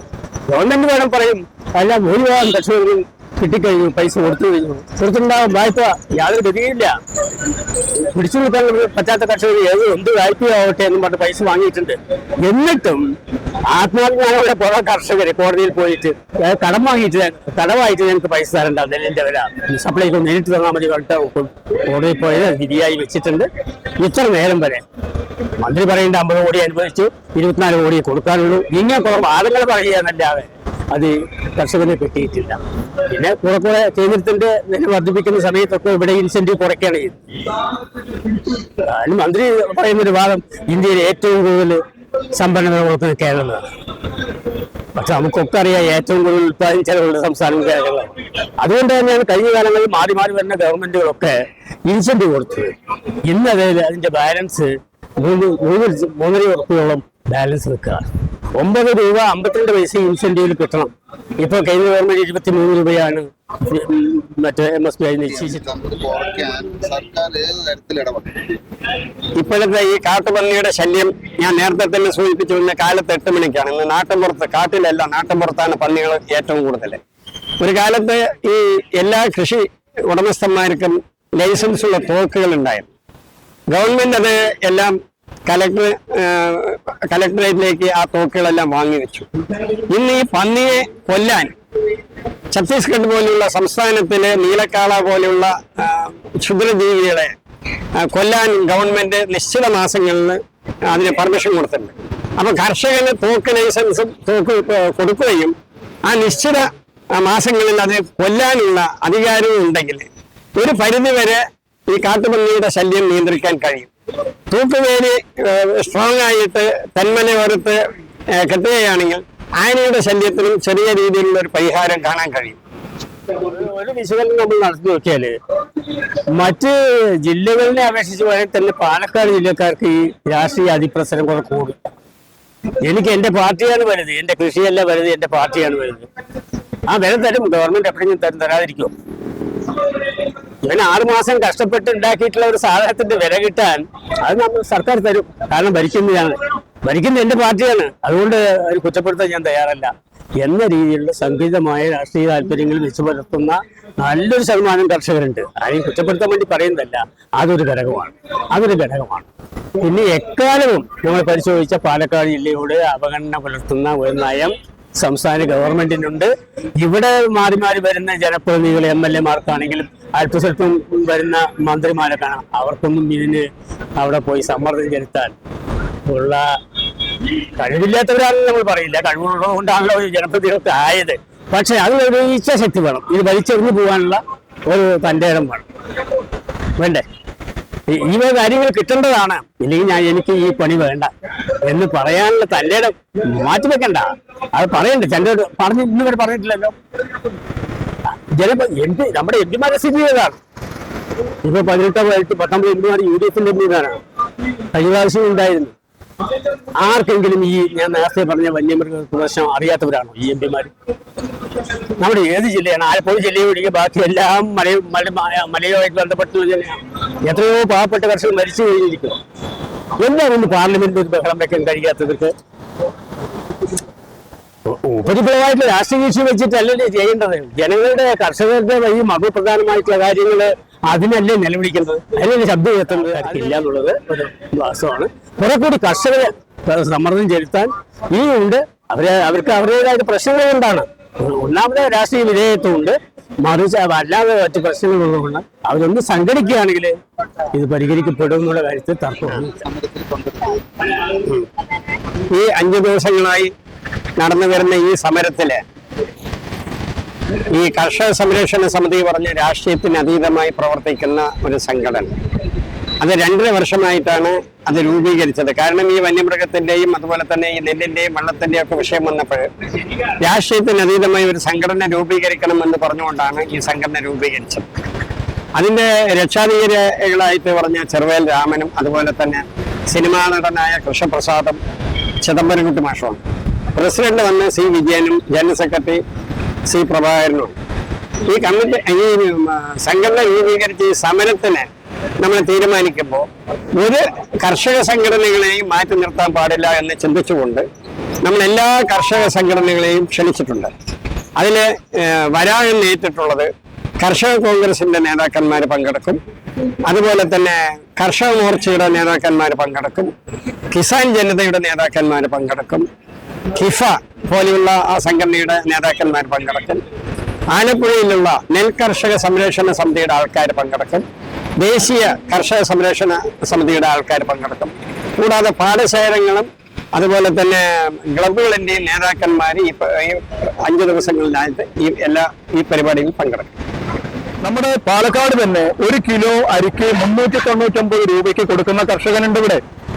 അപ്പോൾ ഞങ്ങളെപ്പോലുള്ള ആളുകളൊക്കെ 1 കിലോ അരിക്ക് 100 രൂപയ്ക്ക് കൊടുക്കുന്നുണ്ട്. അതിന്റെ പ്രത്യേകത എന്താണെന്ന് വെച്ചാൽ ഈ നാട്ടിൽ ആവശ്യമുള്ള നമുക്ക് മാന്യമായ വില ലഭിക്കാൻ സാധ്യതയുള്ള കൃഷി തെരഞ്ഞെടുത്ത് ചെയ്യുക എന്നുള്ളതാണ് അതിനകത്ത് പ്രധാനപ്പെട്ട കാര്യം. പിന്നെ നമ്മൾ ഉൽപ്പാദിപ്പിക്കുന്ന നെല്ല് വളരെ ക്വാളിറ്റിയുള്ള നെല്ലാണെന്ന് വരികയും അത് വിഷരഹിതമായി കൃഷി ചെയ്യണമെന്ന് ഉറപ്പാക്കുകയൊക്കെ ചെയ്തു കഴിഞ്ഞാൽ ആൾക്കാർ ധാരാളമായി ഇത് വാങ്ങാനെത്തും. അങ്ങനെ നമ്മളത് ഒരു ഉൽപ്പന്നം ഒരു വാല്യൂ അഡീഷൻ നമ്മൾ മൂല്യവർദ്ധനവ് നടത്തിയിട്ടാണ് കൊടുക്കുന്നത്. നമ്മളിപ്പോൾ ഞങ്ങൾ തവിടുള്ള അരിയാണ് കൊടുക്കണം. അപ്പൊ 100 രൂപയ്ക്ക് 120 രൂപയ്ക്ക് 160 രൂപയ്ക്കൊക്കെ ഇപ്പോൾ അത് കൊടുത്തുകൊണ്ടിരിക്കുന്നുണ്ട്. അപ്പോൾ അങ്ങനെ കൊടുക്കുന്ന കാര്യത്തിലേക്ക് നമ്മൾ നമ്മുടെ ശ്രദ്ധ കേന്ദ്രീകരിച്ച് വരണം. എല്ലാവർക്കും ജൈവ കൃഷി ചെയ്യാൻ പറ്റുമെന്ന് വെച്ചാൽ സാധിക്കുന്ന ആളുകൾക്കൊക്കെ ചെയ്യാൻ പറ്റും. അത് മൂല്യവർദ്ധന എല്ലാവർക്കും ചെയ്യാൻ പറ്റുമോ? കുറെ ആളുകൾക്ക് ചെയ്യാൻ പറ്റും. അതിന് നമ്മൾ എന്ത് ചെയ്യണം? നമ്മൾ കർഷകരുടെ വീടുകളിൽ തൊഴിൽ രഹിതരായിരിക്കുന്ന സ്ത്രീകൾ ഉണ്ടാവും, അല്ലെങ്കിൽ കുറച്ച് ഒഴിവ് സമയം കിട്ടുന്ന സ്ത്രീകൾ ഉണ്ടാവും, അല്ലെങ്കിൽ മക്കള് ഇതിന്റെ ഭാഗമാവുന്ന അവരുടെ പഠന പ്രവർത്തനത്തിന്റെ ഭാഗമായിട്ട് ഈ വാല്യൂ അഡീഷന്റെ കാര്യത്തിൽ, സോഷ്യൽ മാർക്കറ്റിംഗിന്റെ കാര്യത്തിൽ, ഓൺലൈൻ മാർക്കറ്റിംഗിന്റെ കാര്യത്തിലൊക്കെ ഇടപെടാൻ നമ്മുടെ വിദ്യാഭ്യാസമുള്ള കുട്ടികൾക്ക്, വിദ്യാർത്ഥികൾക്ക് പറ്റും. അത്തരം കാര്യങ്ങളിൽ ഒരു കുടുംബത്തിന്റെ ഇടപെടൽ കൊണ്ടുവന്നുകൊണ്ട് നമ്മൾ കുടുംബത്തിന്റെ വരുമാനം വർദ്ധിപ്പിക്കുന്നതിനുള്ള ശ്രമങ്ങൾ നമ്മളുണ്ടാവും. ഇപ്പൊ നമ്മൾ കർഷകരുടെ കുടുംബത്തിന് ലഭിക്കുന്ന, കർഷകന് കിട്ടുന്ന വരുമാനത്തിന്റെ 2 or 3 ഇരട്ടി വരുമാനം ഉണ്ടാക്കാതെ കർഷകർക്ക് പിടിച്ചു നിൽക്കാൻ കഴിയില്ല.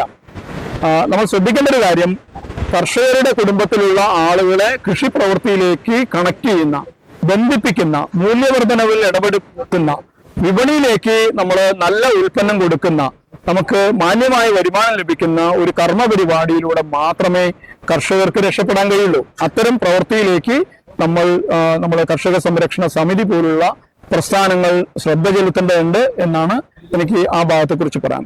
ഒരു കാര്യം കൂടെ എനിക്ക് പറയാനുള്ളത്, നമ്മുടെ നാട്ടിൽ കുറെ നിയമ സംവിധാനങ്ങളുണ്ട്. നമ്മളിപ്പോ ലോകസഭയും നിയമസഭയും പോലെയാണ് നമുക്ക് ഗ്രാമസഭയും. അതൊരു നിയമാനുസൃതമായ ഒരു ബോഡിയാണ്, അധികാരങ്ങളുള്ള ഒരു സഭയാണ്. അപ്പോ ഗ്രാമസഭയിൽ നിയമാനുസൃതമായ ഒരു തീരുമാനം എടുത്തു കഴിഞ്ഞാൽ അതിനെ മറികടക്കാനുള്ള ശേഷി ഇന്ത്യൻ പ്രധാനമന്ത്രിക്ക് പോലും ഇല്ല എന്ന് നമ്മൾ തിരിച്ചറിയണം. അങ്ങനെ അറിയുമ്പോഴാണ് നമ്മുടെ അതാത് പ്രദേശത്തുള്ള കർഷകർ ഗ്രാമസഭയിൽ നിർബന്ധമായും പോവണം എന്ന് നമുക്ക് ബോധ്യമുണ്ടാവാം. അപ്പോ ഗ്രാമസഭയിൽ നിരന്തരമായി ഇടപെടുന്നതിലൂടെ മാത്രമേ അഴിമതിരഹിതമായ ഒരു പദ്ധതി പ്ലാനിങ്ങും പദ്ധതി നിർവഹണവും അതിന്റെ മോണിറ്ററിങ്ങും ഒക്കെ സാധ്യമാവുള്ളൂ. ആ രീതിയിലേക്ക് ഇപ്പൊ നമ്മളിപ്പോ കൃഷി വകുപ്പിലൂടെ അല്ലെങ്കിൽ മറ്റു പല ഏജൻസികളിലൂടെ കാർഷിക മേഖലയിൽ എത്ര കോടി രൂപയാണ് ചെലവാക്കുന്നത്, എത്ര കോടി രൂപയാണ് നമുക്ക് ഈ കർഷകരുടെ പേരിൽ ചെലവാക്കുന്നത്, ഇതിന്റെ കണക്കുകളെ കുറിച്ച് വല്ല ധാരണയുണ്ടോ? നമ്മുടെ ആളുകളുടെ ഒരു സ്ഥിതി എന്താ വെച്ചാൽ, ഇപ്പൊ നമ്മളിപ്പോ അടുത്ത കാലത്തായിട്ട് നമുക്കെല്ലാം ഓൺലൈൻ ട്രാൻസാക്ഷൻസ് ആണ്. അപ്പൊ നമുക്ക് ഉഴവ് കൂടി കയറിയിട്ടുണ്ടോ? കയറിയിട്ടുണ്ടാവും. അങ്ങനെ കയറിയിട്ടുണ്ടാവും എന്ന് പറയാനേ അറിയില്ല. അല്ലാണ്ട് കയറിയിട്ടുണ്ടെന്ന് ഉറപ്പിച്ച് പറയാൻ എല്ലാ കാര്യം എന്ന് വെച്ചാൽ, നമ്മുടെ ഫോണിലൂടെ ഒരു ദിവസം 100 മെസ്സേജ് വരും. ഈ 100 മെസ്സേജ് വന്നു കഴിഞ്ഞാൽ ഏത് മെസ്സേജ് ആണെന്ന് നോക്കാനുള്ള സംവിധാനമില്ല. അഥവാ ഇനിയിപ്പോ നോക്കി തന്നെ വെക്കുക, അതിനകത്ത് എന്ത് വിവരം ഉണ്ടാവുക? 1817 രൂപ കയറിയതേ ഉള്ളൂ. അത് എന്തിനാണ് ഈ 1817 രൂപ കയറിയെന്ന് വെച്ചാൽ ഒരു അന്തമില്ല. അപ്പോ ഇത് സാധാരണ കർഷകർക്ക് ഇത് വായിച്ചു നോക്കാനേ അറിയില്ല, ഇംഗ്ലീഷിലാണ് പലപ്പോഴും വരിക. അപ്പോ ഇത്തരത്തിൽ സുതാര്യമല്ലാത്ത ഭരണനിർവഹണ സംവിധാനങ്ങളെ നമുക്ക് കർഷകരോട് ആഭിമുഖ്യമുള്ള, കർഷക സൗഹൃദമായ, സുതാര്യമായ ഒരു ഭരണ പ്രക്രിയ നമുക്ക് ഉണ്ടാവേണ്ടിയിരിക്കണം. അതിന് നമുക്ക് വിവരാവകാശം പോലുള്ള, സോഷ്യൽ ഓഡിറ്റ് പോലുള്ള സർക്കാരിന്റെ തന്നെ സംവിധാനങ്ങളെ നമ്മൾക്ക് ക്രിയാത്മകമായി ഉപയോഗിക്കേണ്ടതുണ്ട്. അതിന് വലിയ കഷ്ടമുള്ള കാര്യമൊന്നുമല്ല. സാധാരണ എഴുത്തും വായനയും അറിയുന്ന, അല്ലെങ്കിൽ ഒരു കർഷക തൊഴിലാളിയുടെ അത്ര തന്നെ അറിവുള്ള ഒരാൾക്ക് ഇതിനകത്ത് ഇടപെടാൻ പറ്റും. ഇപ്പൊ നമ്മുടെ നാട്ടില് തൊഴിലുറപ്പ് പദ്ധതിയിൽ സോഷ്യൽ ഓഡിറ്റ് നടക്കുന്നുണ്ടല്ലോ. സാധാരണ തൊഴിലുറപ്പ് തൊഴിലാളികളാണ് അതിനകത്ത് പ്രധാനപ്പെട്ട പങ്ക് വഹിക്കുന്നത്. വളരെ ഭംഗിയായിട്ട് നടക്കുന്ന സ്ഥലങ്ങളുണ്ട്. ചില സ്ഥലങ്ങളിൽ അതിന് അപവാദമൊക്കെ ഉണ്ടായിരിക്കും. പക്ഷേ ഭൂരിപക്ഷം സ്ഥലങ്ങളിൽ സോഷ്യൽ ഓഡിറ്റ് ഭംഗിയായി നടക്കുന്നുണ്ട്. അവിടെ നമ്മൾ കർഷകരും കർഷക തൊഴിലാളികളും വളരെ കൃത്യമായി സോഷ്യൽ ഓഡിറ്റ് സംവിധാനം വേണമെന്ന് ആവശ്യപ്പെടുകയും, ഗ്രാമസഭകൾക്കാണ് അതിന്റെ അധികാരം, ഗ്രാമസഭയുടെ അധികാരത്തിന്റെ ഭാഗമാണ് സോഷ്യൽ ഓഡിറ്റ്. അതുകൊണ്ട് പുതിയൊരു നിയമമൊന്നും പറയേണ്ട കാര്യമില്ല. നമ്മൾ ഗ്രാമസഭയിൽ നമ്മൾ പോയി ഇത് ആവശ്യപ്പെട്ടു കഴിഞ്ഞാൽ അത് കൃഷിയുമായി ബന്ധപ്പെട്ട കാര്യങ്ങളുടെ സോഷ്യൽ ഓഡിറ്റ് നടത്തേണ്ടി വരും. അത്തരത്തിൽ നമ്മൾ സോഷ്യൽ ഓഡിറ്റ് ചെയ്യും. അതുപോലെ തന്നെയാണ് വിവരാവകാശം. നമ്മുടെ പ്രദേശത്ത് നടപ്പിലാക്കുന്ന കൃഷി പദ്ധതിയും അനുബന്ധ പദ്ധതികളുടെയും ഒക്കെ വരവ് ചെലവ് കണക്കുകൾ നമുക്ക് മനസ്സിലാക്കാൻ വിവരാവകാശം നമുക്ക് ഉപയോഗിക്കാം. നമുക്ക് വേണ്ടി പ്രവർത്തിക്കുന്ന കൃഷി ഭവനുകളിലെ, പഞ്ചായത്തുകളിലെ, കുടുംബശ്രീകളിലെ ഒക്കെ ഉദ്യോഗസ്ഥരായ ആളുകൾ എന്തൊക്കെ പ്രവർത്തനങ്ങൾ നടത്തി എന്ന് കൃത്യമായിട്ട് പറയുന്ന സാഹചര്യം ഉണ്ടാവണം.